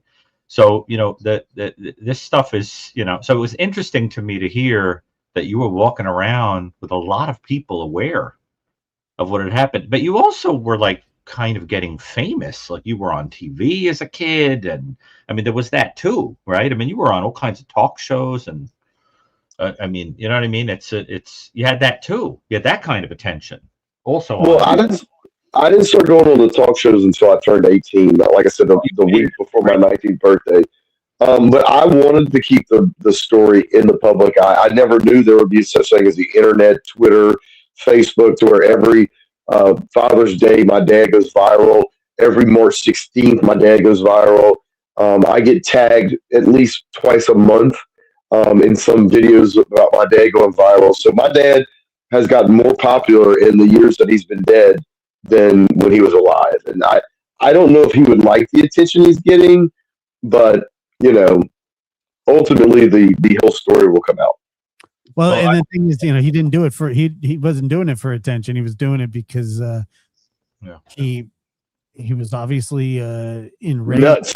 If there's anybody that you can say was temporarily insane, it was the man shooting someone in front of a video camera with a person who was a police officer in custody in the airport. I mean, right. So yeah, he definitely had some temporary insanity issues going on. I think you said your father was cremated, right? He wasn't buried. Was your father buried? Yeah, because he was cremated. At a grave, I would be willing to bet that you would go there every once in a while, and you'd find that people were leaving things there, notes and little things. Oh, absolutely! He would be a hero to some people. They would see him. Right. I got a friend of mine, Lamont Dorsey. He has a YouTube channel called Lamont at Large, and he goes and he visits grave sites and he tells the story about the people's graves that he goes to, and that's how we became friends. He was in the cemetery here in Baton Rouge, and he was looking for my dad's grave site, but he wasn't buried. And so I contacted him, and I think there's a very good video of me and him where we went to several graveyards around Baton Rouge. I mean, not graveyards. We went to several graves in the cemetery in Baton Rouge, and I was the one kind of narrating who this is, and I thought it went really well. But absolutely, people would be leaving mementos on, they'd be leaving moon pies because he loved moon pies. They would be leaving stuff for my father. Absolutely. Because sometimes with people in stories like this, there are people who view them as like folk heroes that took things into their own hand. I mean, again, we are not advocating that, but people do. I mean, even, for example, there is a whole world of people who believe that Lizzie Borden, even though she was acquitted, killed her father and stepmother. And one hypothesis that a lot of people have is she did it because she was abused. I'm not sure how I feel about that theory, but there are still people who leave things on her grave because they see her as a hero who wouldn't take abuse. Yeah, but I mean, I heard of somebody putting a crown on her grave, like she was a queen. These things are very, very interesting because they tell you something about the power that people feel they don't have in abuse, and how they can idealize a person who sort of stands up and destroys the symbolically the evil force that did something to them and everyone who went through what they went through. Now, when we talked a little bit about your father, we didn't talk much, and I know we still have Linda on the line, but because of her story, I'm curious about this. What was the effect on your mom? How'd she feel? I mean, her husband does this, right? Was it like a big shock? I mean, did you run out the door without telling her? I mean, what happened? I think the best way would be to quote my mother is she was asked by ESPN, what did you think? What did you tell Gary? And she said, the least you could have let me do was drive you. Oh my God. You got Linda laughing. But I That's the thing. Linda needs a laugh, you know. Yeah, I do. And actually, I have a question for you, Dr. Gary. When my son, he's actually in his 40s now, but when he was my age, at 4 or 5, he was molested by a 14-year-old girl who her brother was the same age as my son and would come over and play with him. And I did not know it until years later that she had fondled him and she had actually given him oral sex. And he never told me. And one of his wife at that time actually told me that. And I'm wondering how common it is for a woman to do this to a child, because I was just flabbergasted. I had no knowledge. No clue whatsoever. My son never shown any signs. And this obviously affected me more than mine did because of it happening to him and him being my son. Yeah, it's a great question. Part of the problem is that, two problems with it. One is that boys who are victim, when in it is certainly rare cases that women are the offenders in these situations. Usually the victims are male. And the part of the problem is that males, it is thought, grossly underreport sexual assault toward them. So that is one problem, is you can't get a clear picture. The second thing is that something is going on culturally where you're seeing more women who commit offenses like that than you would have, for example, in the period prior to the 1970s. There's recently a spate of some of these very, very disturbing stories.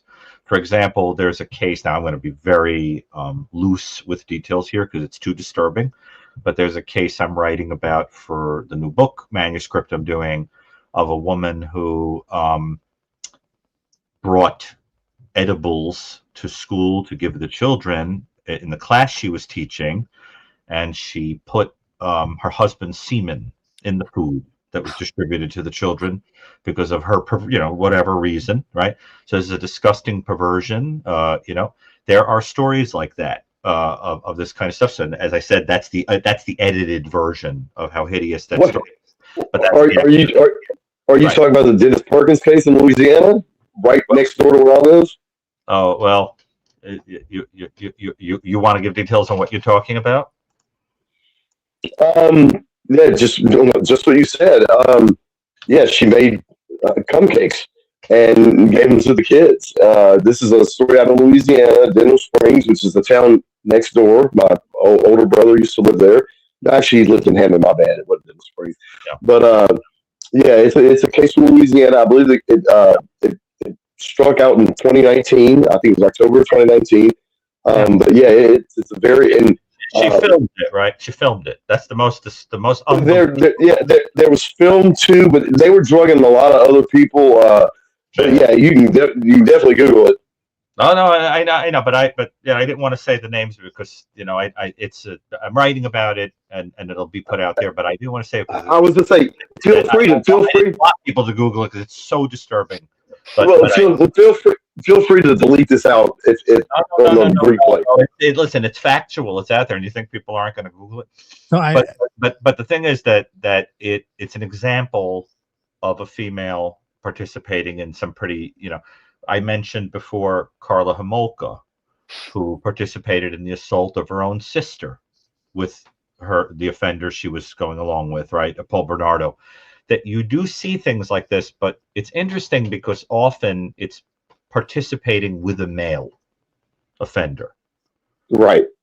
Every once in a while, you get a female who is doing that for their own reasons. But generally, for whatever reason, statistically, it is males who tend to do this. There are also, and it's something we have not touched on, and is very, very important, is that there are really different reactions in male victims and female victims of child abuse. And because there is almost a societal normalization of female victimization that is very different for males, because there is a kind of a shame that can surround having had a sexual encounter with a male. And you can also see two different effects, right? Some males, the literature tells us, become very angry, very different than, for example, females have a tendency to internalize a victimization and become self-loathing, depressive, avoidant of relationships, developing strange attachment problems, fears, trust issues, so forth. In males, what you can see is aggression as a sign of abuse. And you can see some males go the other direction that have the reaction you tend to see sometimes statistically in females. We're becoming more avoidant and so forth, or even asexual or disinterested. You can also see some males who become very confused because they identify as heterosexual and are in heterosexual relationships, but find themselves sometimes interested in pornography or other things that have a gay quality to them. Because there is this sort of leftover kind of feeling that is with them because of what had happened to them when they were assaulted. I've had a number of people talk to me about that. They can become very confused because they say, I don't identify as gay or bisexual, but for some reason I'm looking this up. I'm interested in this. And it's a sort of psychological thing that's left over from sorting out the confusion of what had happened to them. So there's also interesting effects that can happen to people. But it is, and Jody, you're talking about one sort of way that, you sort of saw that this affected you. Linda, you came on the line and you talked about how it didn't affect your ability to marry or have children or whatever. Everybody's different. I think it's important to kind of remember that there's no cookie cutter approach to a person and what could be taken from a person by abuse. It's always something. I've never heard a person say they were abused and nothing happened. They lived a perfectly normal life. At the very least, it affects patterns of attachment and trust that can, even something as simple as developing a startle reaction when somebody touches you, right? Or be feeling very strange when somebody hugs you, or, there's all kinds of things. And, but I think, Jody, you do advocacy work. Would you echo the idea that there's no real cookie cutter way a person reacts to child abuse? It's all over. Absolutely. Yeah. It's all over. And when I would do presentations, I talk about expressing control. For example, when Michael Jordan would hit the game-winning shot, the crowd would go nuts, and Michael would go, like he was controlled. I knew I was going to make. So his expression to making the winning shot was way different than everybody else's who were cheering. Same thing with victims of crime. You might have someone like me who I had 6 A's and a B was my report card in middle school. There was no signs of me being an abuse victim when I was in 6th grade. But there was another kid in 7th grade who had every sign of being an abuse victim. So he was aggressive and acting out. I wasn't. So so the reactions are completely different for everybody. So just because one rape victim's not crying doesn't mean that the one that's crying is lying. It's all over the place. People react to different situations differently. Yeah. And did you have, for example, you mentioned having had a couple of significant others, a couple of girlfriends. Did you tell them? Did they know what had happened to you? Were you comfortable? Oh yeah. So you were comfortable with people that you were having romantic dynamics with to be open about that this had happened to you. Yes. Yeah. See, absolutely. I think that's very beautiful that your partners would have made you feel normalized and comfortable that happened. Because I have to tell you, I have had people sit in front of me in a variety of contexts and tell me that they've been assaulted and they are shamed, they're afraid, shivering, so forth. Sometimes they've never told anybody before. Okay. And I react by being compassionate, not judging them, and so forth.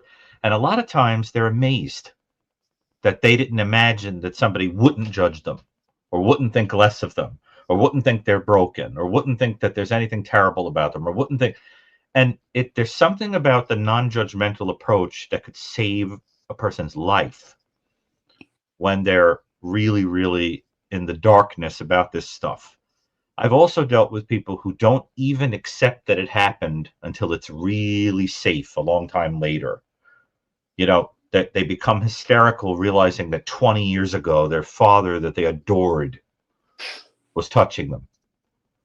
you know, that kind of thing. So you get that kind of the delayed reaction. But I think, Jody, in your work with other people who've been, I mean, don't you think that as corny, you know, as simple as it sounds, what I'm saying, because, you know, people are like, oh, that sounds so cliche. Don't you think it's true that the non-judgmental approach is extremely important? Oh, absolutely. I mean, my thing is this: is you know, just listen, accept, you know, and you know, ultimately, just you know, accept who a person is. Yeah, and that a person's not garbage. Well, yeah. I'm speaking of good people. You know, I got distracted. I was thinking like, yeah, I used to have to tell my back in college, like, no, Daddy's not going to shoot you. You see, I think that's so powerful, that what you just said. That's so you know, Josh has talked on this show. One of the most poignant things I've ever heard Josh say was that he said that he would become afraid that you know, remember that whole thing about Joshua, like, is someone going to kill me? Yeah. So what I said was, and I don't remember saying it, but I read it years later in the transcripts of one of my, said it on this show. Yeah, one of my very first therapy sessions was, but the question that I asked the therapist, because she said, you know, are there any questions that you want to ask? And I said, yes. I said, my dad said that he loved my mom and he killed her, and my dad says that he loves me. Does that mean he's going to kill me too?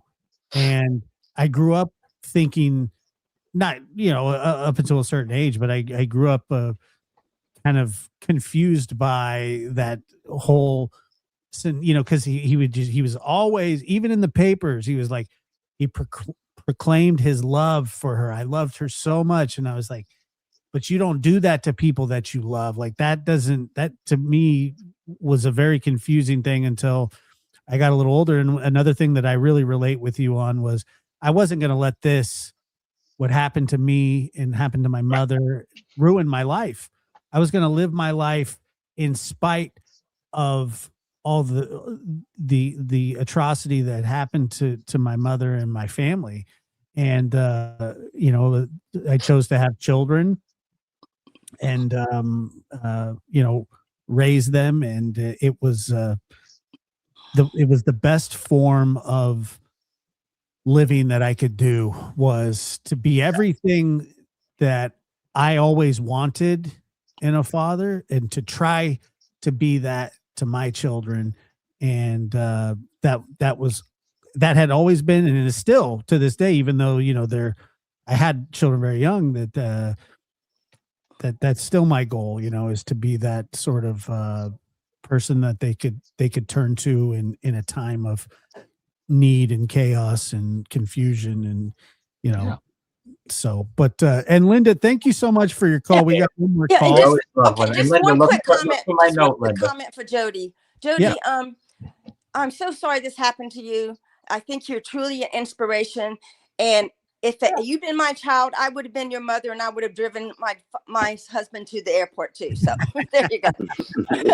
Well, you could see why I'm always trying to get Jody on different shows to talk about this, because I think he's a kind of a model of of how a person can rise above a terrible thing and turn it into something altruistic.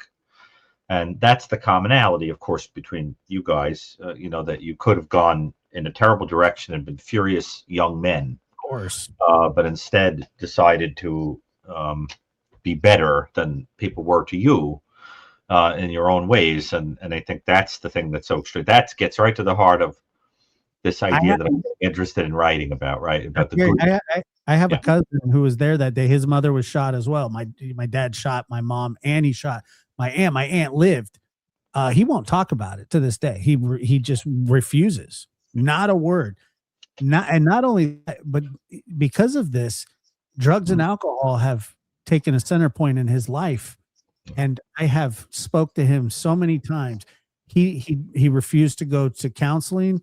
When we were younger, he was, you know, offered the same stuff that my sister and I were, and he, I'm not saying he's a bad person. I'm not saying anything like that. I'm saying that it took its toll on him in such a different way And like you said, there's no cookie cutter. Oh, cookie cutter. You know, and it's it's a terrible thing.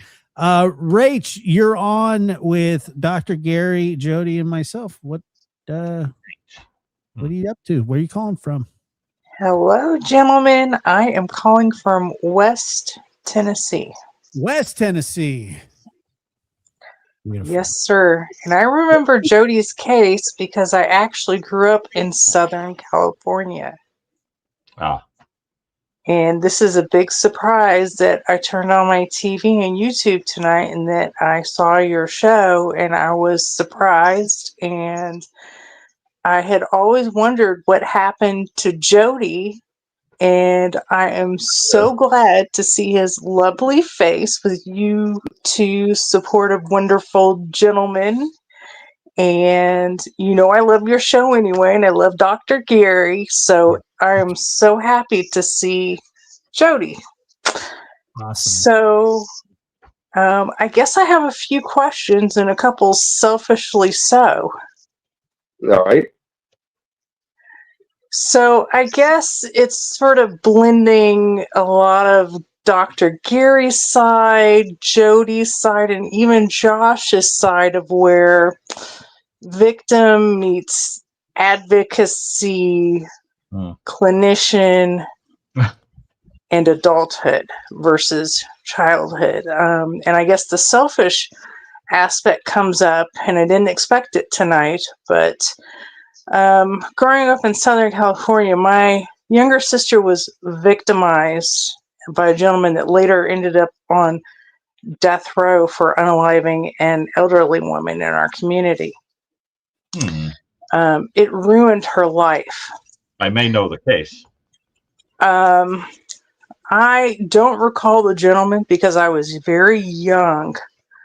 And this didn't come out until later in life, but by that time she had ruined her life. She had alienated herself from the family for various reasons of, supporting habits and things like that, of, what they do to support their habits. But I was also thinking our great friend Chris McDonough from the interview room that comes on. Mm-hmm. He was also talking about, some of the, the clinicians that you use the test, the DSM-5, things of that have changed in recent years. And also from Jody's standpoint as, a victim, advocacy, and, moving on into his life of writing a book and victims of helping them out in the advocacy side. I just kind of wonder how we're blurring lines as we get. I noticed a lot of people talking tonight have talked about timelines or groups of, I grew up in the 70s or the 80s or, here we are 2026.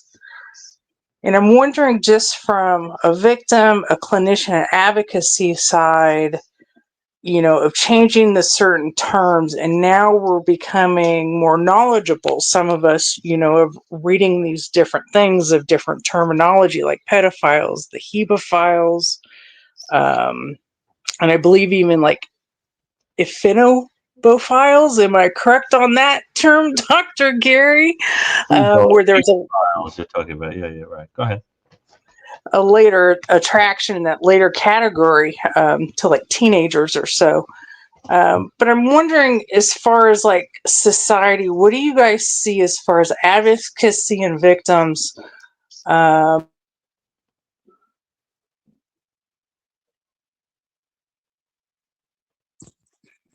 Something happened? That sounds like it. Or it doesn't sound like it. Right. Josh, we lost Ola. Are you still there? Hold on. Rach, you there? Oh, man, that was such a good question, too. She'll be back. Yeah. Yeah, I think she will, too. Well, the part that was said that we could talk about is, well, I don't know. Why don't we wait for the rest of the question? But it sounds like she's talking about concern about societal attitudes and changes and how this may affect rates of abuse and sort of while we're waiting about like depathologization of something like that. I mean, gratefully, we are not at a place where there's any, normalization of the abuse of children. Thank God. But and that is one thing. It's like when Michael Stone and I get to in the New Evil. This whole idea is that there are some things that across time and space, like everyone considers evil, and right. There is something about the assault or murder of children, particularly in private hands, not where it's being done as like in ancient Greece or something or whatever, where there's a cultural kind of thing. We're talking like private citizens doing these things to people in a context in which it is criminalized, and it is it's pretty universal that it's considered disgusting and horrifying, disturbing. So, but why don't we ask this question? Jody, on the screen here. Before we wait while we wait for Rich. Does Jody ever long for his adolescence or childhood, like some vital chapter in his life was skipped? I don't think so, because right after the shooting that summer, I started playing baseball. Because Jeff had made me quit all the sports that I was playing, so I got back into doing all the sports. And by the time I graduated high school, my senior year, I was nominated for Athlete of the Year for the parish, which for most people is the county. But Louisiana, we have parishes, and I was a top 5 finalist. I lost to a female who ended up being a 5-time Olympic volleyball player. So that made it, not as painful looking back. But I just got back into doing sports and getting back to just being a high school kid, middle school, high school kid. Well, she asked me to answer that question, and I will as well. The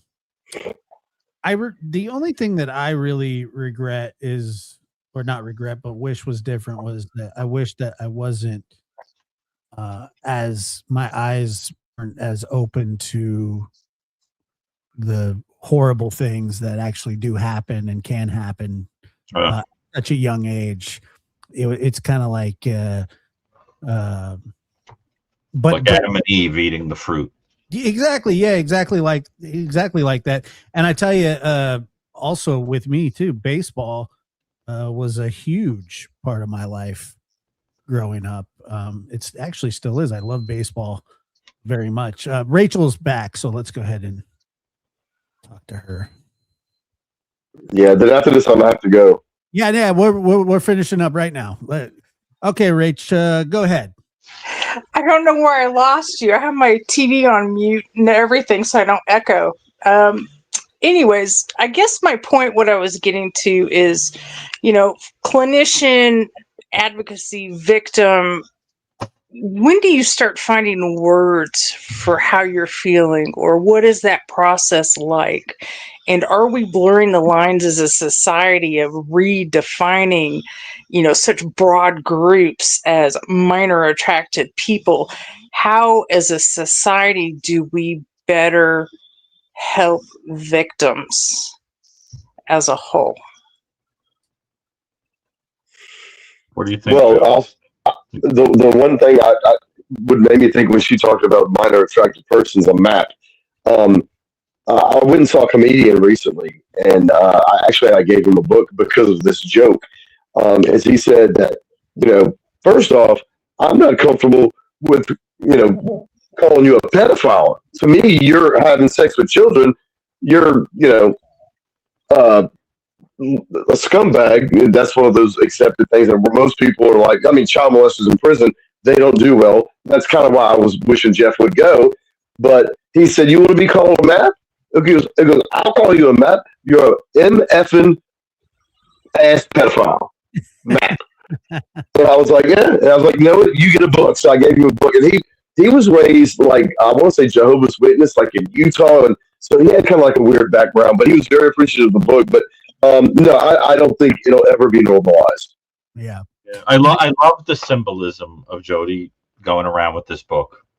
And when somebody does something that proves that they are like a human being who cares, he symbolically gives himself to them in this book. I think I love it. And let me just say this. I hate that, but I love it because a book, if someone gives me a book as a gift, that's a homework assignment. I know, but it's so beautiful that the symbolism of you said something that makes me feel that you're like a good human being, here I am, and it's like now I'm dying to get a copy because I want to be on the list of people who you respect. Yeah. That you want. Well, I'll tell you what. I'll tell you what. Neil and Josh and and this comedian. Email me your email me your address, and what I'm going to do is I'm going to send you 2 books, one for you and one for Robin, who called earlier. Oh, well, you could say. I'm sure Robin will be more than happy to have you send it directly. But Robin is a wonderful person. But you see, I think there's something very beautiful about that. About like it, I almost picture you walking around like equipped with a few copies. Like, I keep at least 20 in my trunk. I love it. See, that means that you go out expecting to find some people that deserve this. So I think I like that. And but regarding what the caller is saying, I mean, Josh, do you have any thoughts on this about that changes in cultural norms and how? I mean, I personally am not seeing a depathologization of this. I mean, thank God. But what do you think? Yeah, I mean, I'm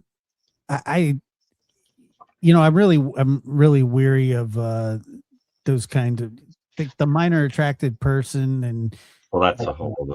Yeah, all that kind of stuff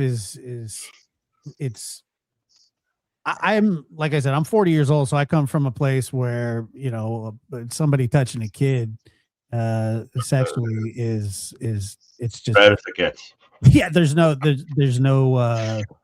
substitute for like what Jody just said. Do you call somebody? I mean, it's you're a sick person, a pedophile, a hemophile, whatever adjective, whatever file you want to use.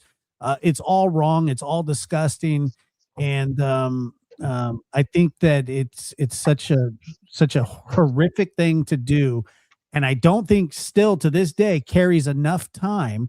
I don't think the laws are tough enough on pedophiles. I don't, or abusers, sexual abusers in general. I think that the laws should be much more strict. I mean, putting somebody on a list, is not quite the deterrent that it probably should be. But I will say this, and we'll get you out of here, Jody, because I know that you have to go, and I appreciate your time. But you are, just from this couple of hours talking to you, you're about as well adjusted of a person as I've come across that has had something. One of the things that used to bother me, people would say, "Wow, you're so normal." They would say that to me, and I go, "Well, yeah, I am normal." But what's your excuse? You say, "What's your excuse?" Right, but they weren't saying it in a mean way. But I used to really be upset to my father for going, damn you for putting this on me, where people would say, "Wow, you're so normal," and I say, "Yeah, I'm normal. Something bad happened to me when I was young, and I've moved on. But I try to I try to keep my mother's memory alive. I try to keep my mother's story alive, because I think it's an important one, and from a domestic violence standpoint. And I know that your story from somebody who has survived unimaginable abuse. And there's people in this chat, there are people that are watching this, there are people that will comment, and they're going to say, I was also abused. And thank you for speaking out, because we need people to let people know that it's okay to talk about it. It's okay to share your experience with people, because we are interested. And so I just want to thank you. I will send you an email, and I can't wait to get my book. Yeah. Oh, absolutely. And I know you want to go, Jody, so I'm just going to say that I appreciate you coming on. And from what I'm seeing in the audience, people were very moved, just like I knew they would be, you coming on.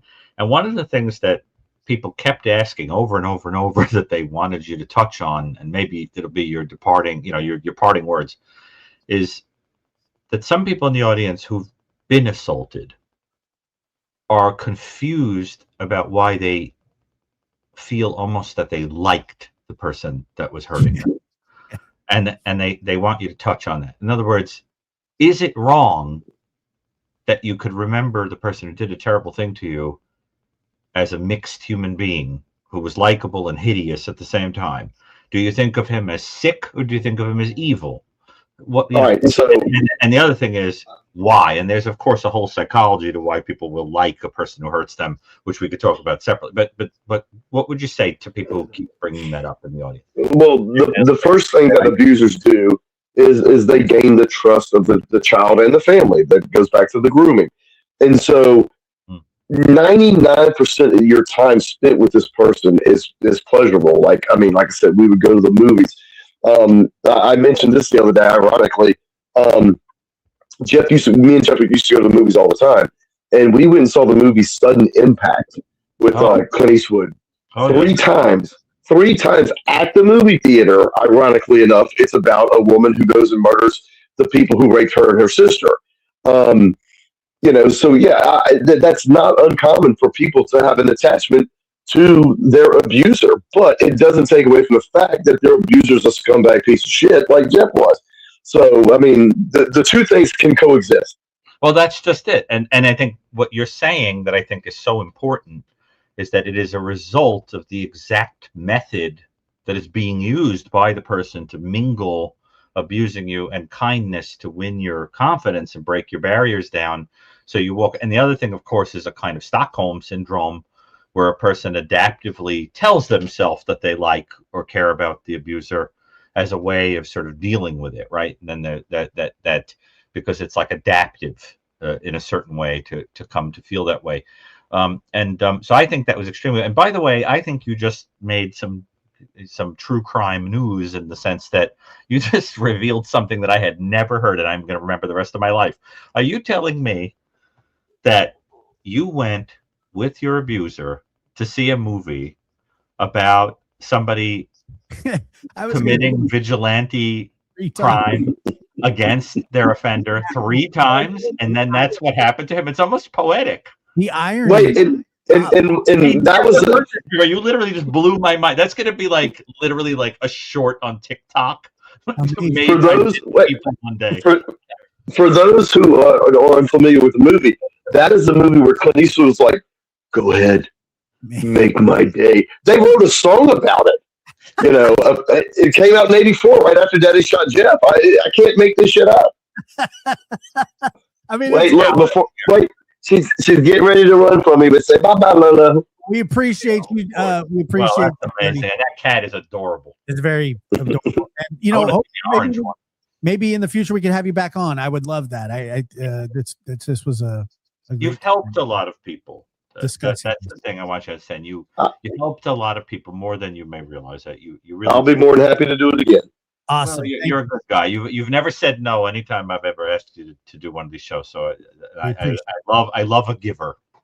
My favorite countries in the world are people who've been through hell and still give people goodness. That's a very special kind of a human being, and you fall right in that category. Hopefully in the near future I'll be able to come on and make an announcement about giving back on a whole nother level, and I'll just keep you posted.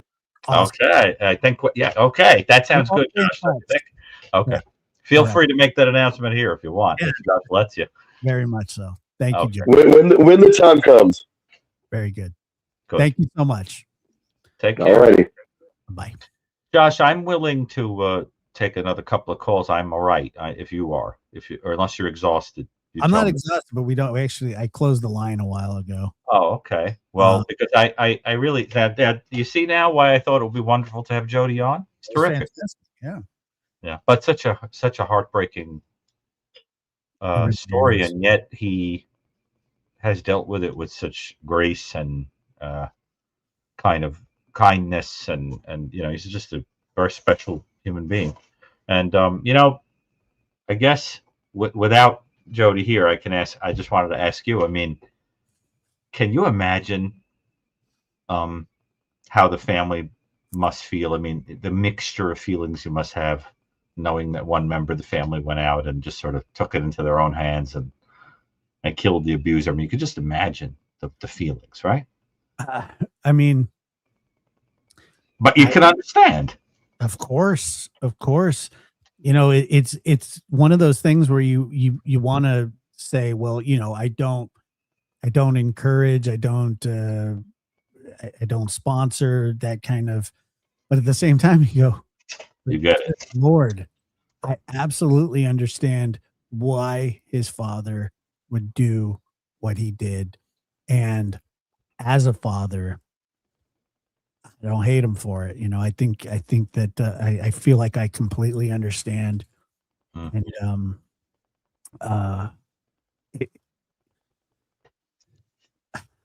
look, if these were different times, some people would consider that frontier justice.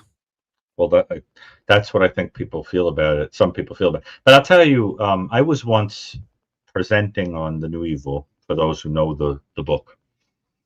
And I was talking about this case because somebody asked about it in the context of the category early in the scale for people who kill because they're sort of like escaping abuse or dealing with a kind of a traumatic experience, and so that there's a very human kind of motive for the murder, right, that they commit. And the person in the audience said something I'll always remember. They said, I don't think that that's the category for somebody like this, talking about the father of Jody. He said, I think he really belongs in category 1, the self-defense category. And I said, what do you mean? I mean, it wasn't self-defense exactly. He said, yeah, but when you're a parent, the kid might as well be yourself. Yeah, of course. And in your mind, it's like self-defense. You're going after the person that might as well be you. And because you love your kids so much. And that was a very interesting comment, what do you think about that? I think that I think it's 100% correct, because your child is an extension of you. I mean, your children, you share DNA. I mean, it's a really hard thing to explain, and I think that most parents would probably agree with me. It doesn't really matter, but male, female, that when you have a child, you realize that there's somebody in this world that you're willing to die for under any circumstances, that you would sacrifice. Now, this is for most parents. I know there's some really horrible parents out there, OJ, my dad, shit like that. But and everyone between, right. But most parents, they look at their children and say, this is what true love is that you would do anything to protect your child. And obviously, I believe that's what Jody's father, Gary, was thinking. I'm going to protect my child. I don't want this man living on this earth anymore with us. And he was willing, like he said, he was willing to be killed himself. He thought that that's what was going to end up happening to him, either that or spend the rest of his life in prison. But he was willing to trade his life to do what he thought was correct in his mind. Now, was it? And you heard Jody say, well, no, I wish that I could have sat in a courtroom and faced him, and where he, had to, but he says, I understand. And so I get the want of the justice and all that kind of stuff. I understand completely.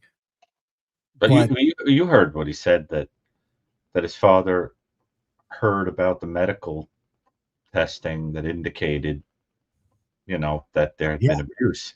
And I don't need to tell you what that probably was.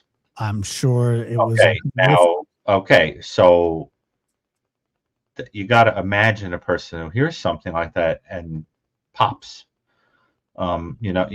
explodes, because, I mean, that's about as bad as it gets. And don't forget, you've also got a situation where a person's kid is missing for a while, right? And you're terrified. You don't know if your child is dead. I mean, there's a certain way a parent would act if their kid was missing. I know.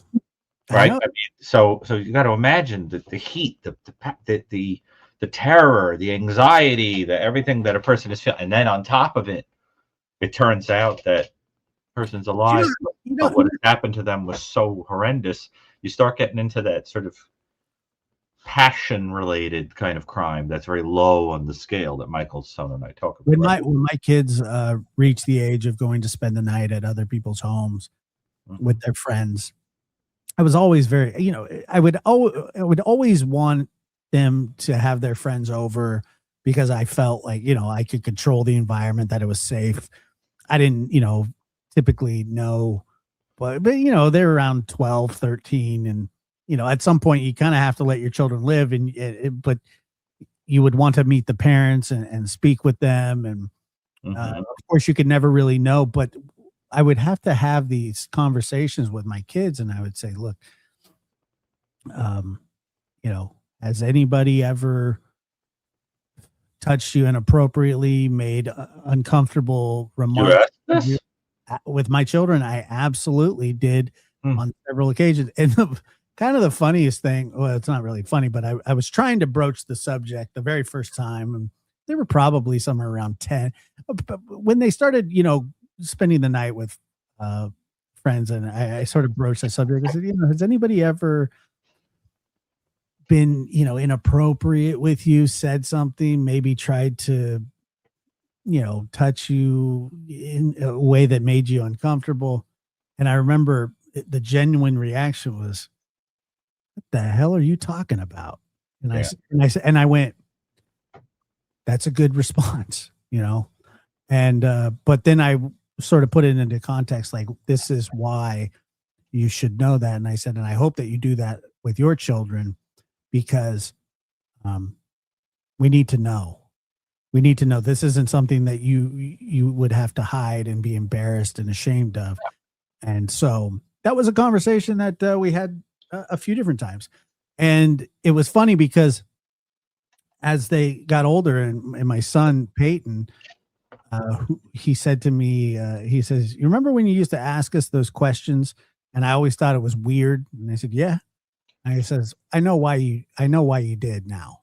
And I said, I figured. I said, but at the time it was hard to explain, but I'm glad that you do know. And you understood why, or that you do understand why, because it's not a comfortable conversation to have, but it's a necessary conversation to have. You are to protect your children at all costs, at every turn. They are your responsibility.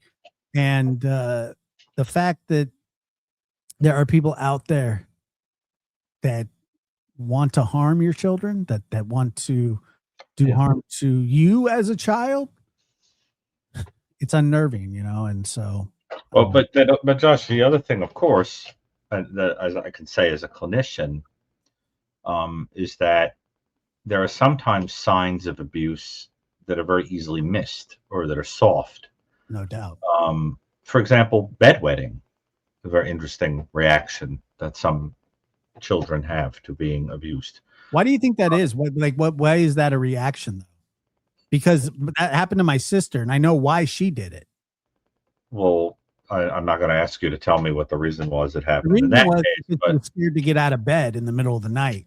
Now, there are different reasons. Some people think that it could be a psychological thing that has to do with nerves and anxiety, and some people think it could actually have to do with that the brain that has been affected by trauma has had an effect on the limbic parts of the brain, the frontal control section of the brain. Trauma can affect you.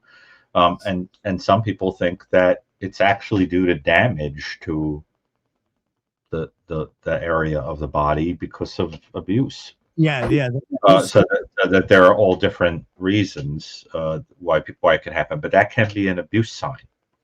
So we shared a room, when we first moved to my grandparents' house, and right. My sister and I obviously were very close, and I looked at her as sort of like a mother figure, to be honest with you. And because I didn't have, she kind of bossed me around and things like that, and told me what to do. And she still does that. She told me, I remember I told you, she said I was ruining her Christmas the way I was chopping up the turkey, and which I found hilarious. But I would, as a little kid, I would be really scared sometimes at night because of just, crap that went on in life. And I would say to my sister, I would ask her, I said, can I sleep in your bed with you? Because I would feel safe. And she goes, yeah, but I might pee. And I said, I don't care. I said, I don't care. I want to just sleep in your bed because I was scared, and but it was such a terrible thing that she had to go through, with that. Of course. So and you had to go through, another thing to look for is children who have too much sexual awareness. Yep. I remember hearing about a story, and I'm not going to give any context to where I heard it, but I'm always hearing horrible things in my work and in my people who approach me to tell me that something has happened, has been reported somewhere or whatever.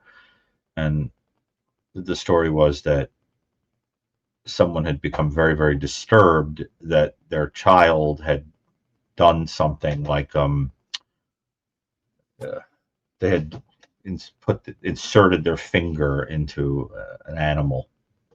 Oh, okay. And they said to the little kid, where did you learn to do that? Why would you do that? And she said, it's what Daddy did to me. Right. Exactly.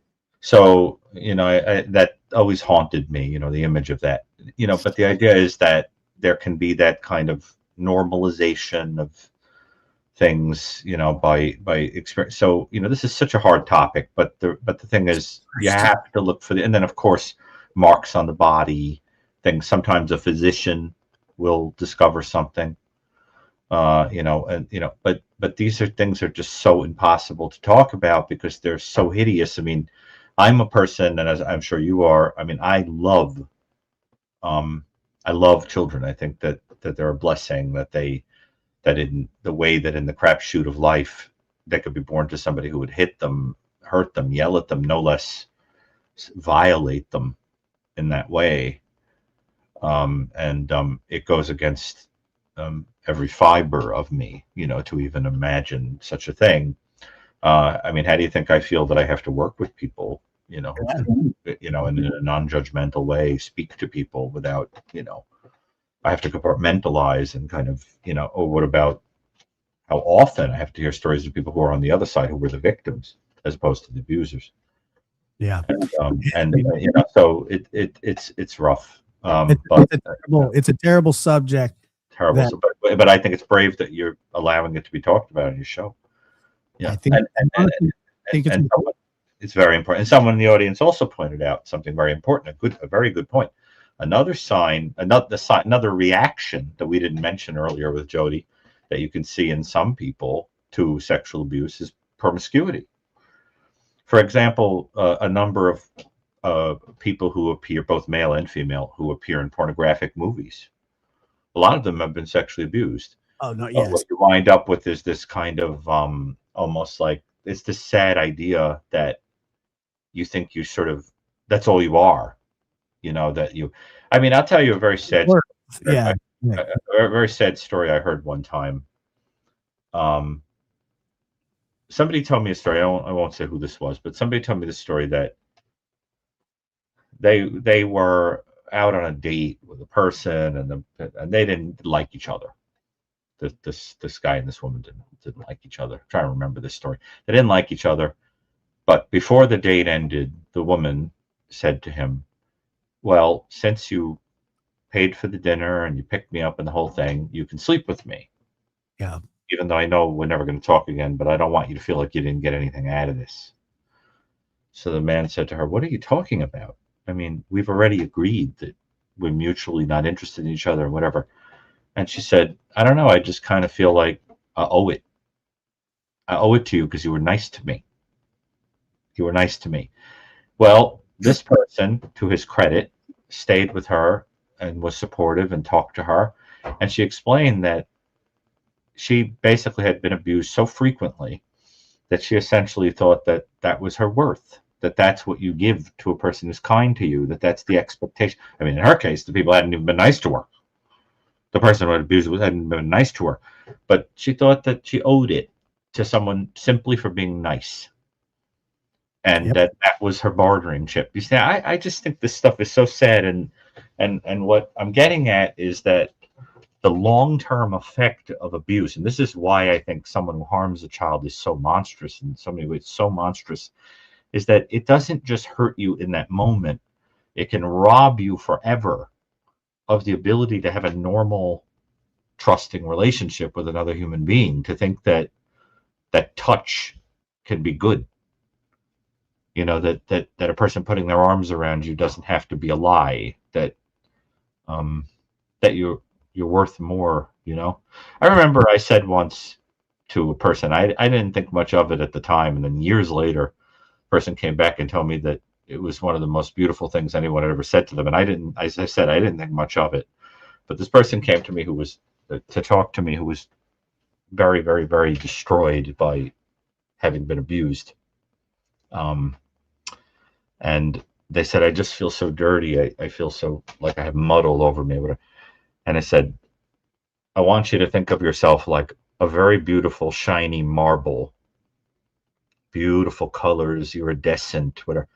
And it's been rolling around. It's got some mud on it. But if you wash the mud off, it's still that marble. And I said, that marble, that's like your soul. That underneath, that's okay. It's still beautiful and pure and good. There's still worth under that mud. Yeah. And you just wash that mud off with time, and you know, you're still that marble that wasn't touched by what happened to you. Well, I didn't think anything of it at the time. The person came back later and said, I think of that every day of my life, and I remember that inside I'm this person of worth. And then I said, oh, you know, thank you, I'm glad, whatever. But you see, you don't realize the effect that you have on people when you talk to them about this stuff, because the thing that's left over from it is the idea that there's just that everybody, even when a person is acting nice, they could want to hurt you, and that there's nothing left of you because, like, the most vulnerable things of you have been destroyed. See, and then we get afraid to talk to people about it because we think that by intruding, it's like we're assaulting them, we're invading, we're pushing our way in the way an abuser did, right? So you get very afraid to kind of talk about it. Whatever you don't want to violate boundaries. It's very hard, but I think that what you did, where you just sort of laid it out that it was a safe space, like if that ever happens, you could tell me, right, is super, super, super important. And you know, people in the audience, you know, anyone who's ever experienced something like this, they know that, you know, the world is kind of divided up from that day on. It's like BC and AD, right? Like before Christ and AD, the way we divide time up. That's sort of how people feel about their abuse. There's like life before, when everything was sort of Garden of Eden, and then there's the time after, because everything has changed. The whole worldview has been changed, that you never quite know what anybody really means, right? How many people have a smiling face and a black heart, you know? Right. So, I mean, Josh, come on. I mean, you've been touched by darkness. Hasn't it affected your basic trust? Of course it has. That's mine. Of course. And there's this, and I wanted to share this really quick. There's NBA player named Lonnie Walker. I'm going to show you him really quick here on the screen. Boy, today we had a lot of sports talk. I tried to wing it, boy. I knew who Shaquille O'Neal was. Oh, what a cool! I like his hair. It's kind of dope hairdo. Well, that's Lonnie Walker, right? He was first time I've ever seen him and heard of him. He was abused as a child growing up sexually. Oh, really? And he grew his hair out like that as a cloaking device, as a mask, as you would say. What would I say? What was the word? What? A mask? A mask. Yeah. Okay. Yeah, it was sort of a mask. And so he grew his hair out for different reasons, and because he was severely abused as a young man. And he there were people that would give him a hard time about his hair. They say, "Oh, it's disgusting, it's ugly, it's this, it's that," and that was sort of the point, was that's what he was doing it for on purpose. And one day I'll show you here. When he felt good enough, when he felt ready. Oh, I love that. Yeah. He cut his hair. Yeah. And a little cross in it too. That's what he looks like now today. His hair is gone because he said that I don't need that mask, that cloaking device anymore. I don't need that. I love that. And I remember hearing that, saying like how brave that was for him to even, he's a great basketball player, a great NBA player, a very strong man. And the fact that he was able to share that touched me profoundly. And I know it touched millions of people because it was a big story, when it came out. And he wasn't doing it for attention or anything like that. He had the world he had the entire world at his fingertips. I mean, making millions and star basketball player.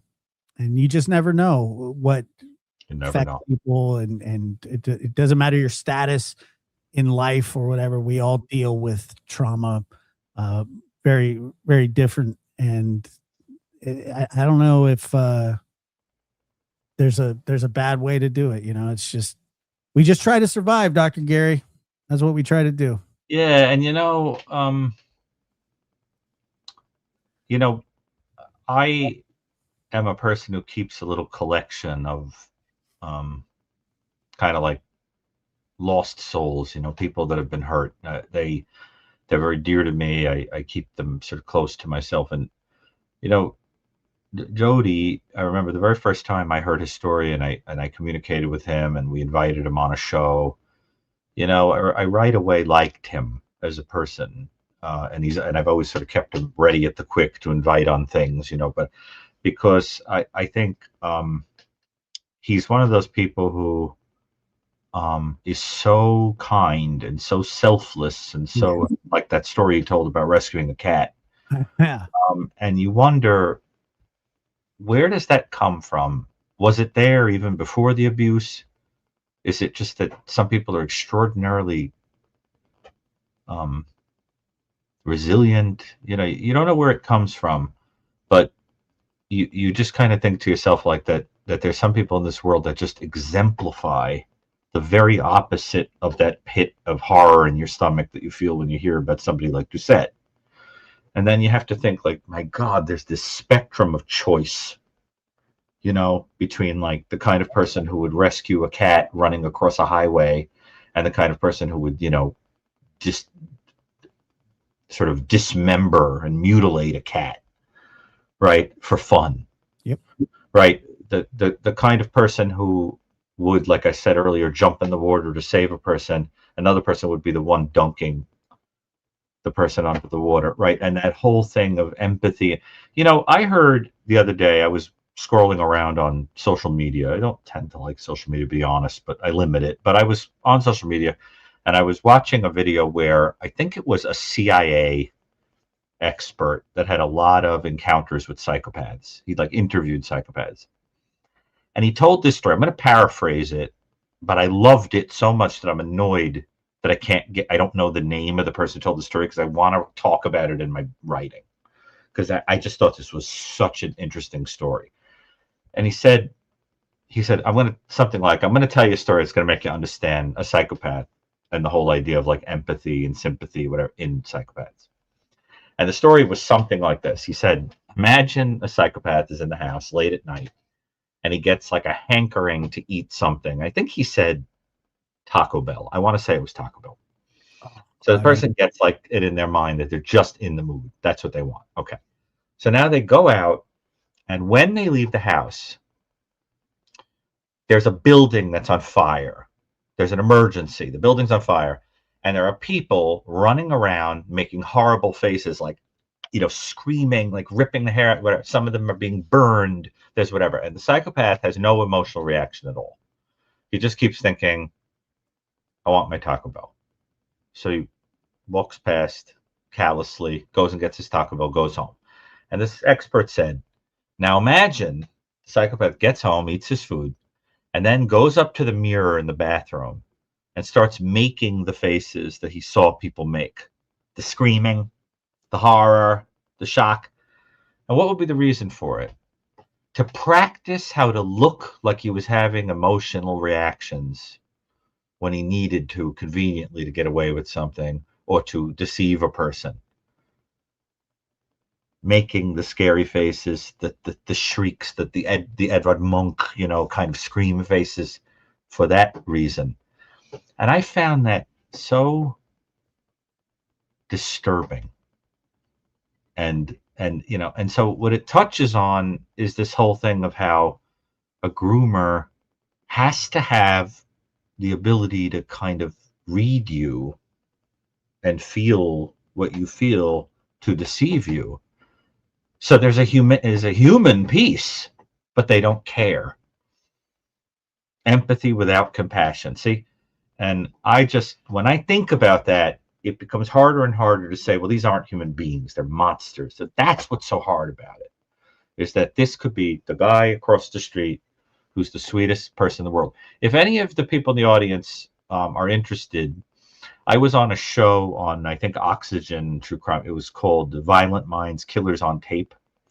And one of the people that was interviewed by, oh Lord, why is his name not coming in my head? The psychologist that interviewed these people, it'll come to me. But he interviewed Gary Bishop, who was a child molester.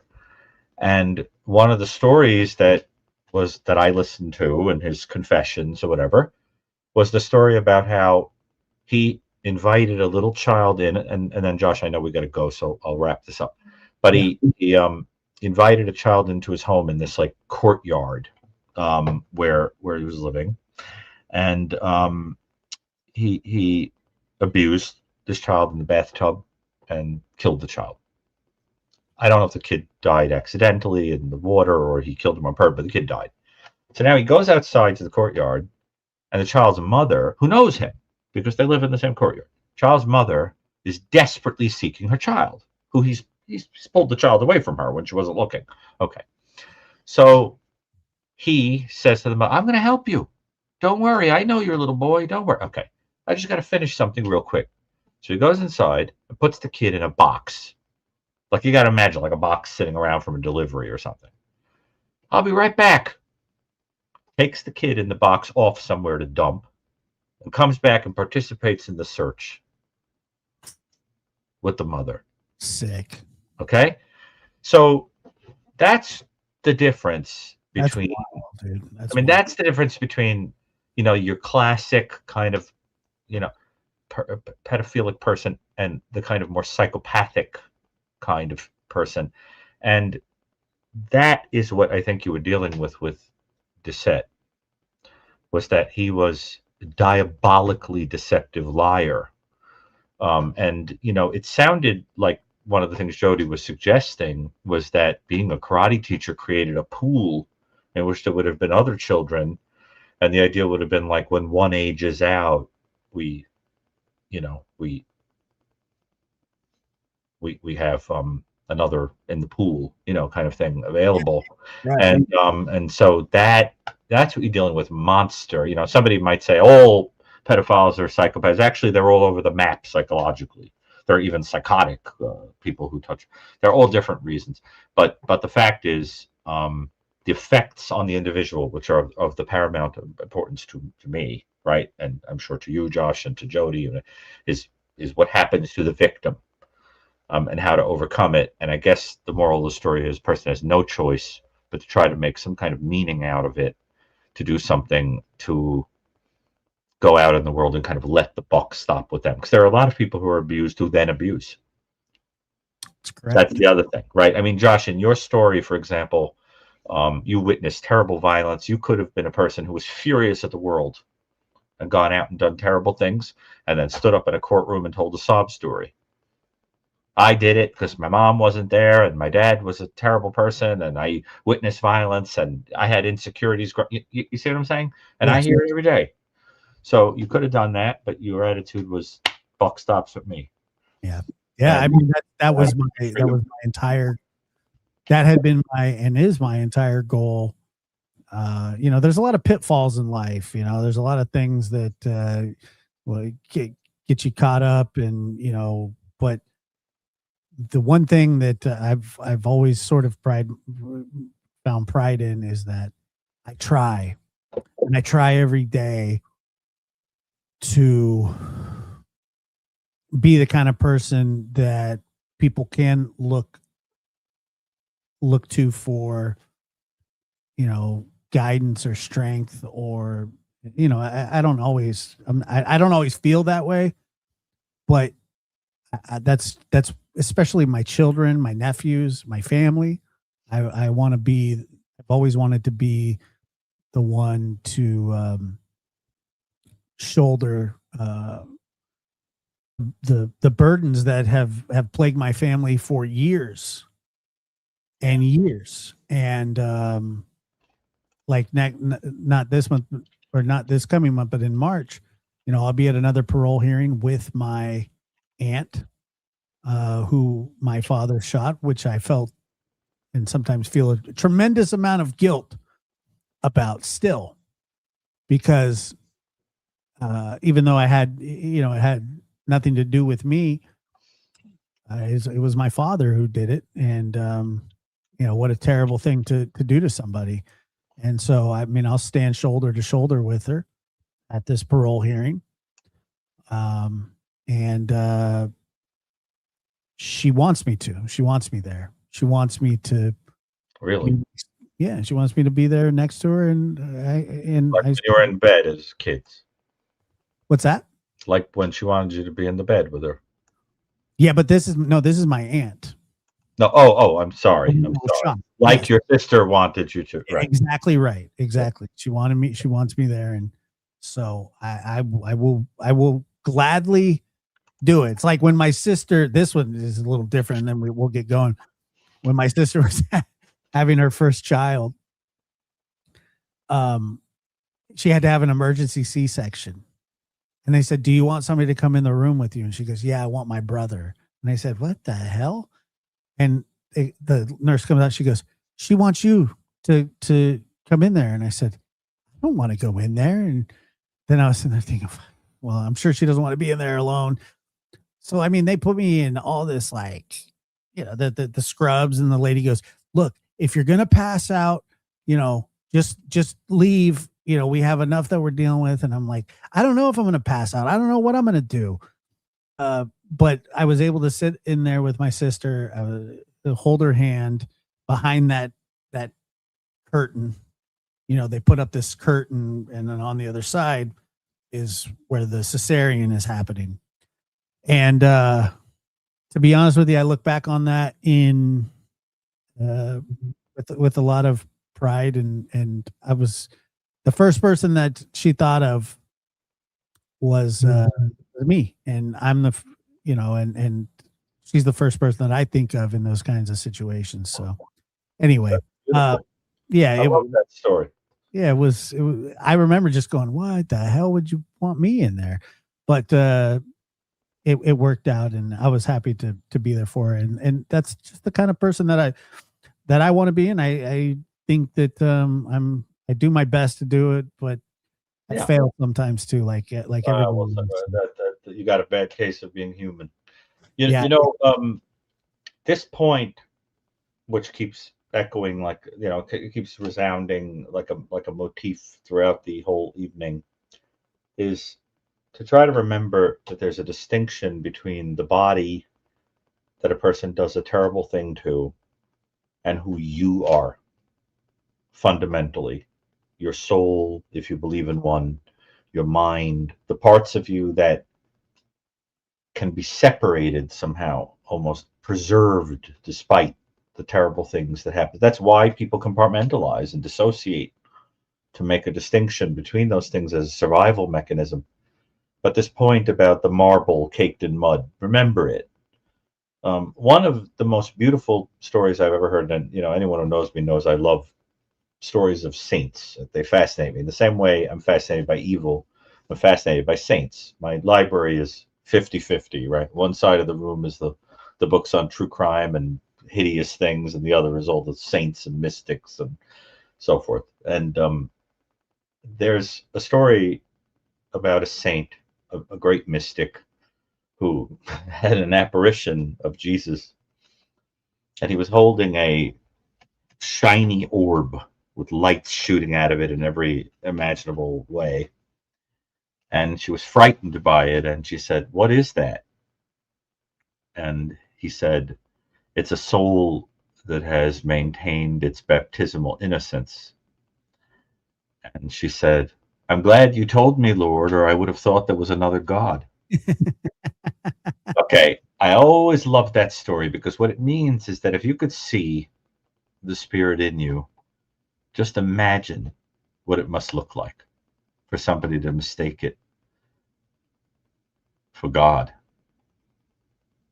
And then imagine that soul inside of a body, and people doing terrible things to that body and having no idea what it really is.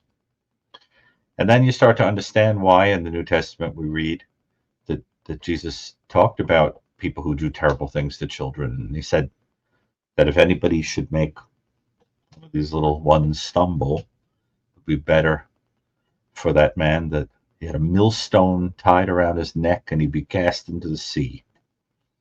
I think there is a very special place for people who do that. I agree with that. And so once again, it's Holly's requesting. Do you have a reading or maybe a poem? I know she likes your poems. Off the top of my head, of one that we can. Oh Lord, I'd have to think about it. I'd have to prepare one. I have one for her. If nuts were candy and nuts, we'd all have a Merry Christmas. What?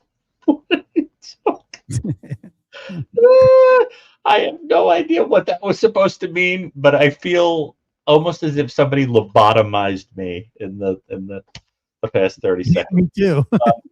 But Holly, I will think about that. I'm sort of like a voracious reader of poetry, but the topic is just one where it's very difficult to come up with a appropriate one.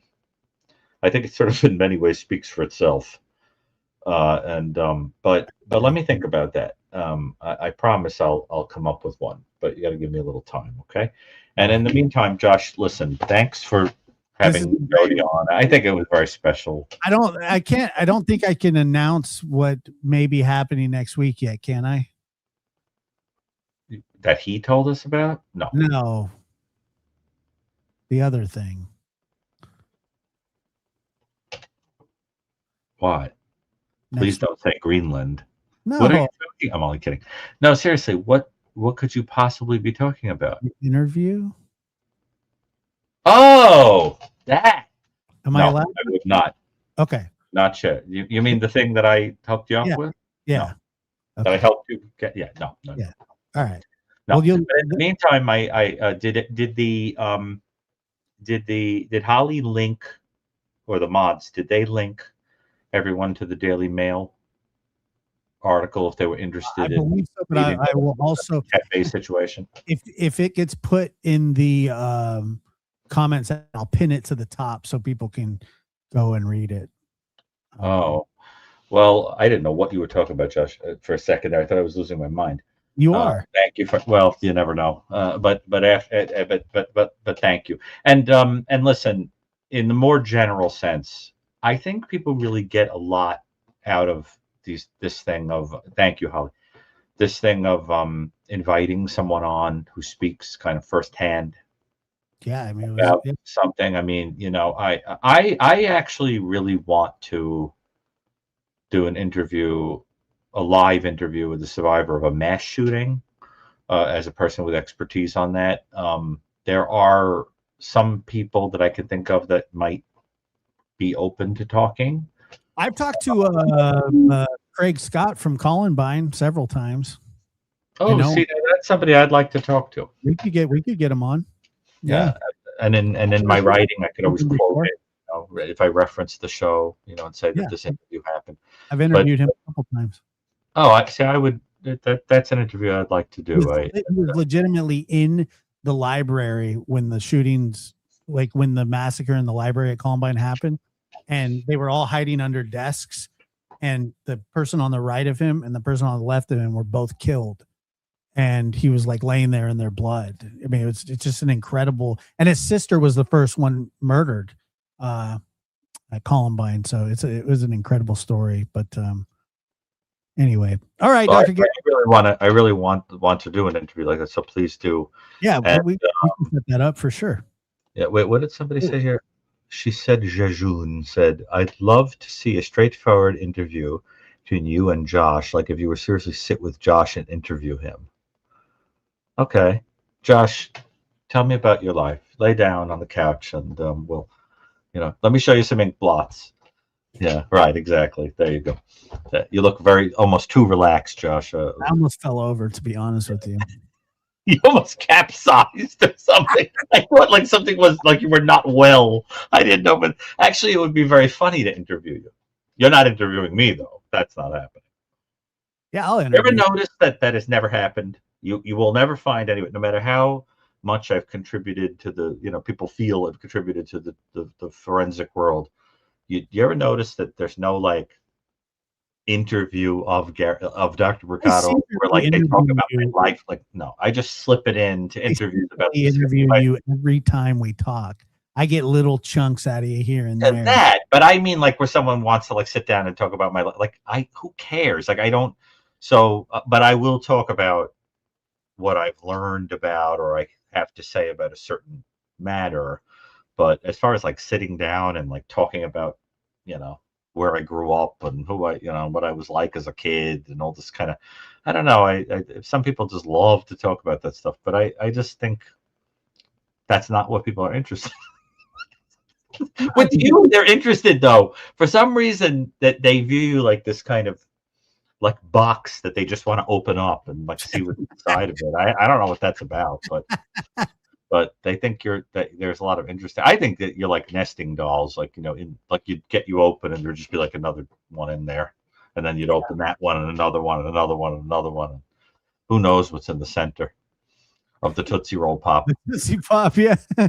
Right. Who knows what's in there? But I avoid it. I also don't let people call and on the call-ins and ask me things like that. Like if someone called me up and was like, tell us about your teenage years, Dr. Brucato. Like I would just be like, gotta go. Well, what's your favorite color? I am curious about that. What'd you say? Your favorite color? Red. Lame. If you ever saw my house, you'd understand. It's a very Victorian kind of color. My aesthetic is very like Victorian. Like my living room, I designed it to look exactly like a Victorian parlor. So there's a lot of red. I like red. I can't help it. My favorite shade is black, but I like red quite a lot. What's your favorite color? My favorite shade is black. I don't know. I don't know if I have one. Yes, you do. Everybody's a favorite color. Come on. I mean, I like red, but I also like green. I also like blue. But what's your favorite color? I don't know. I don't think I have one anymore. Anymore? Well, I mean, I think maybe when Tell me why this is no longer your favorite color, Josh. Lay down on the couch and tell me if No, seriously. How does a person have a favorite color and then they don't anymore? I don't know. I just I used to when people would ask me like my favorite color when I was a kid, I would just say like a different color every time. Mm. I don't know. I like purple. I like orange. I like green. I like colors. I like the rainbow. You know what you should say, just to be snotty. Somebody asks you what your favorite color is. You should say Eigengau, which is the name that has been given to the color that you see when you close your eyes and there's low activity on the retina. Yeah. You know, that like strange color that only, and the reason that's such an interesting color is it doesn't exist in the world. It has no counterpart in the world. It only exists in the mind, perceived when you see your closed eyelids. It is a fascinating thing. That color is like the only color that cannot exist, can't be replicated in the world. It's very fascinating to me. I know that's weird, but used to be my favorite color, but it's not. What was? Red used to be. All right, it's okay. There you go. I think I'm more of a. I think I like you know, I kind of like orange, but I also like purple. Are you telling me that out of all the things that you could ask me about my whole life, what you want to know is my favorite color? No, I didn't even want to know that. I just wanted to ask you. God, that was nasty. That was so nasty. That's like on Hinge. It'll be like, did you meet this person? Yes. Did you match? No. Why? It's just like, that's so funny. Asked my favorite color and then said, actually, I didn't even want to know that. What the heck kind of answer was that? That was so snotty. I want to refund. You kept digging, and you could have just let it be. You think I care what your favorite color is, to be honest? Yes. No, I'm sorry, I don't. I know it's red now, but that changes nothing for me. The point is that it's a humanizing thing to make a person think that these things are important. All right. Well, okay. I guess I do care now. You changed my mind. There you go, Josh. Here, I'll ask you a random question. Sure. Do you ever have to have a serious surgery or spend time in the hospital? No. Never in your whole life? No. Did you ever have a near-death experience? No. I mean, excluding what happened to you when you were a kid. No, I've never spent the night in the hospital. Really? That's amazing. You never broke a limb or anything? No, I've done, that. So you've had serious something happened to you medically, but you never had to go to the hospital. What happened to you? Would you bust an arm or a leg or something? No, I impaled my knee on a fallen over jagged tree running through the forest. What kind of story is this? What is this, a fairy tale? You were running through a forest to what? To go to a castle to slay a wildebeest? What is this story? I was racing my cousin through a park. It was called Sequoia Park. Okay. And there was a trail that we were running on. And I cut through, I was trying to cut through a shortstop and then, or a shortcut, and my knee, there was a tree that had fallen over, and there was a very jagged part that was sticking out, and I wasn't looking, and it just stabbed me in the knee, and it cracked my kneecap. And I actually I had to pull it out and climb up the hill the rest of the way. But I think I was in the hospital for probably like 12, 13 hours, maybe. Oh my God. That was the longest. So that sounds actually kind of scary. Here, I'll ask you another random interview question. Do you ever have a very interesting encounter with a celebrity? Yes. And I'm going to tell you one that'll have you rolling laughing. But go ahead, tell me. Yeah, I met the Harry Potter guy in a Denny's once. Daniel Radcliffe? Yeah. He was hammered off his ass too. Moons over my hammy. Did you? Now, wait a minute.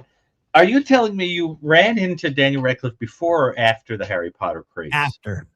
So he's like a little washed up at that point? I mean, I guess, yeah. Did you speak to him and like, did you do like, I said, hey, I said, you're the Harry Potter guy. And then he went, this is what he did. He went, and I said, and I just went like this and kept walking. You didn't get his autograph? No, dude, never. Oh. Hammer. I also sat next to you. You probably won't know who this is, but I sat next to Dwight Howard in a theater one time. He's a NBA Hall of Fame basketball player.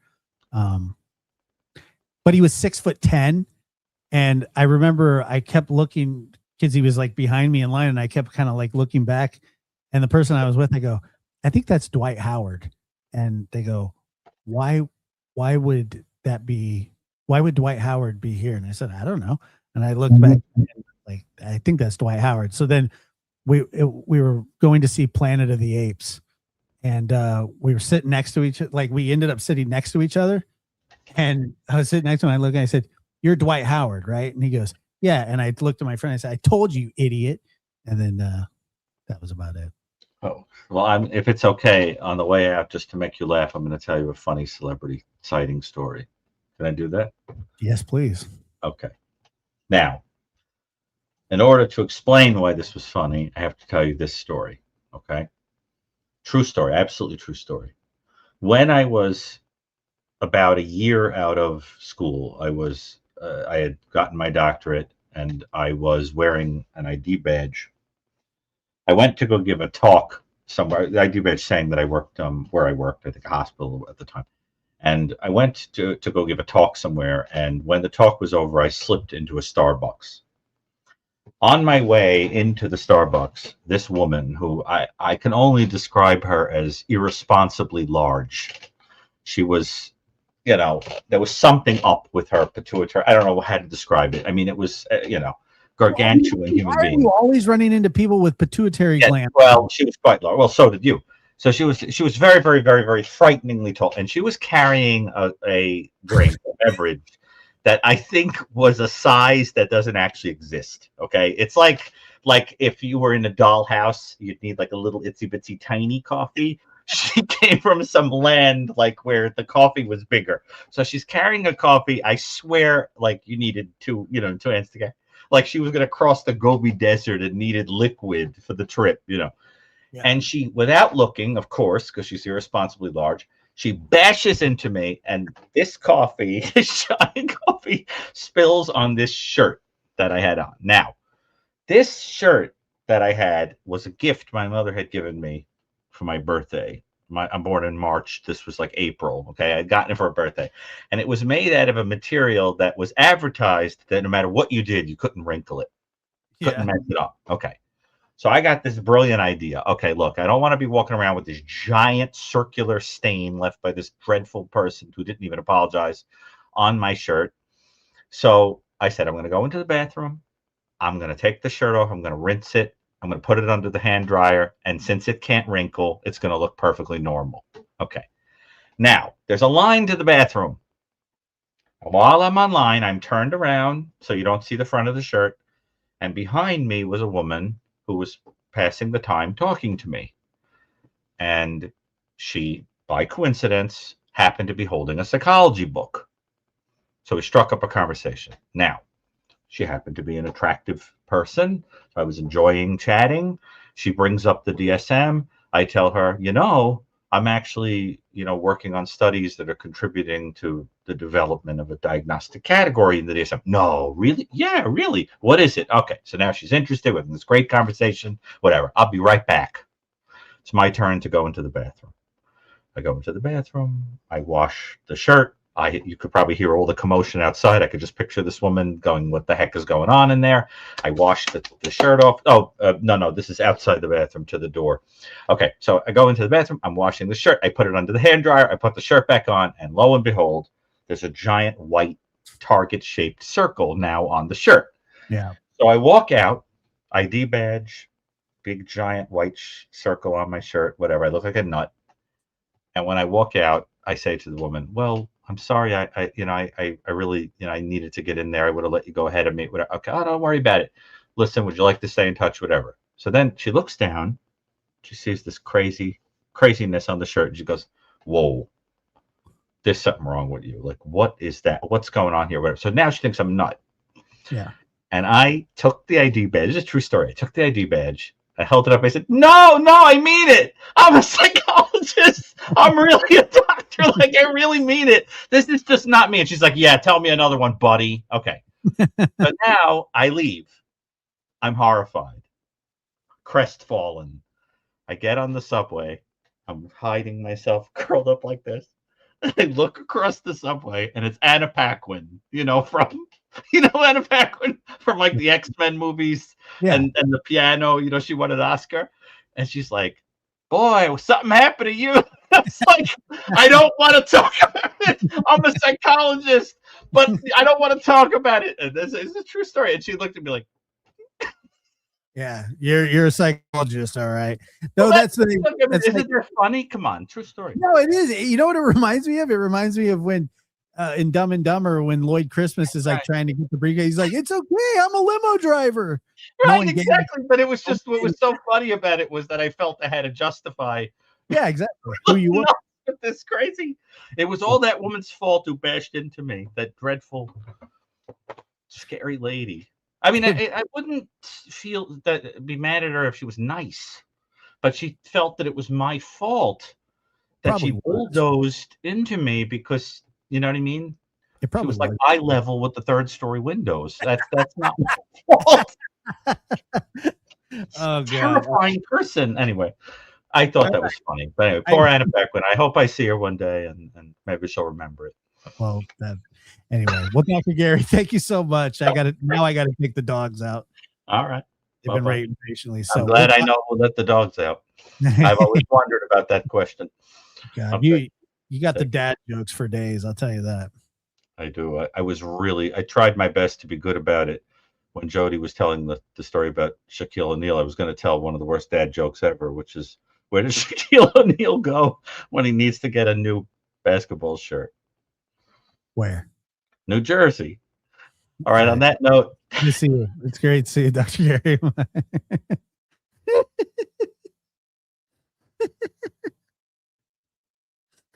That was funny. Oh man, that was great. All right, guys, thank you so much for being here.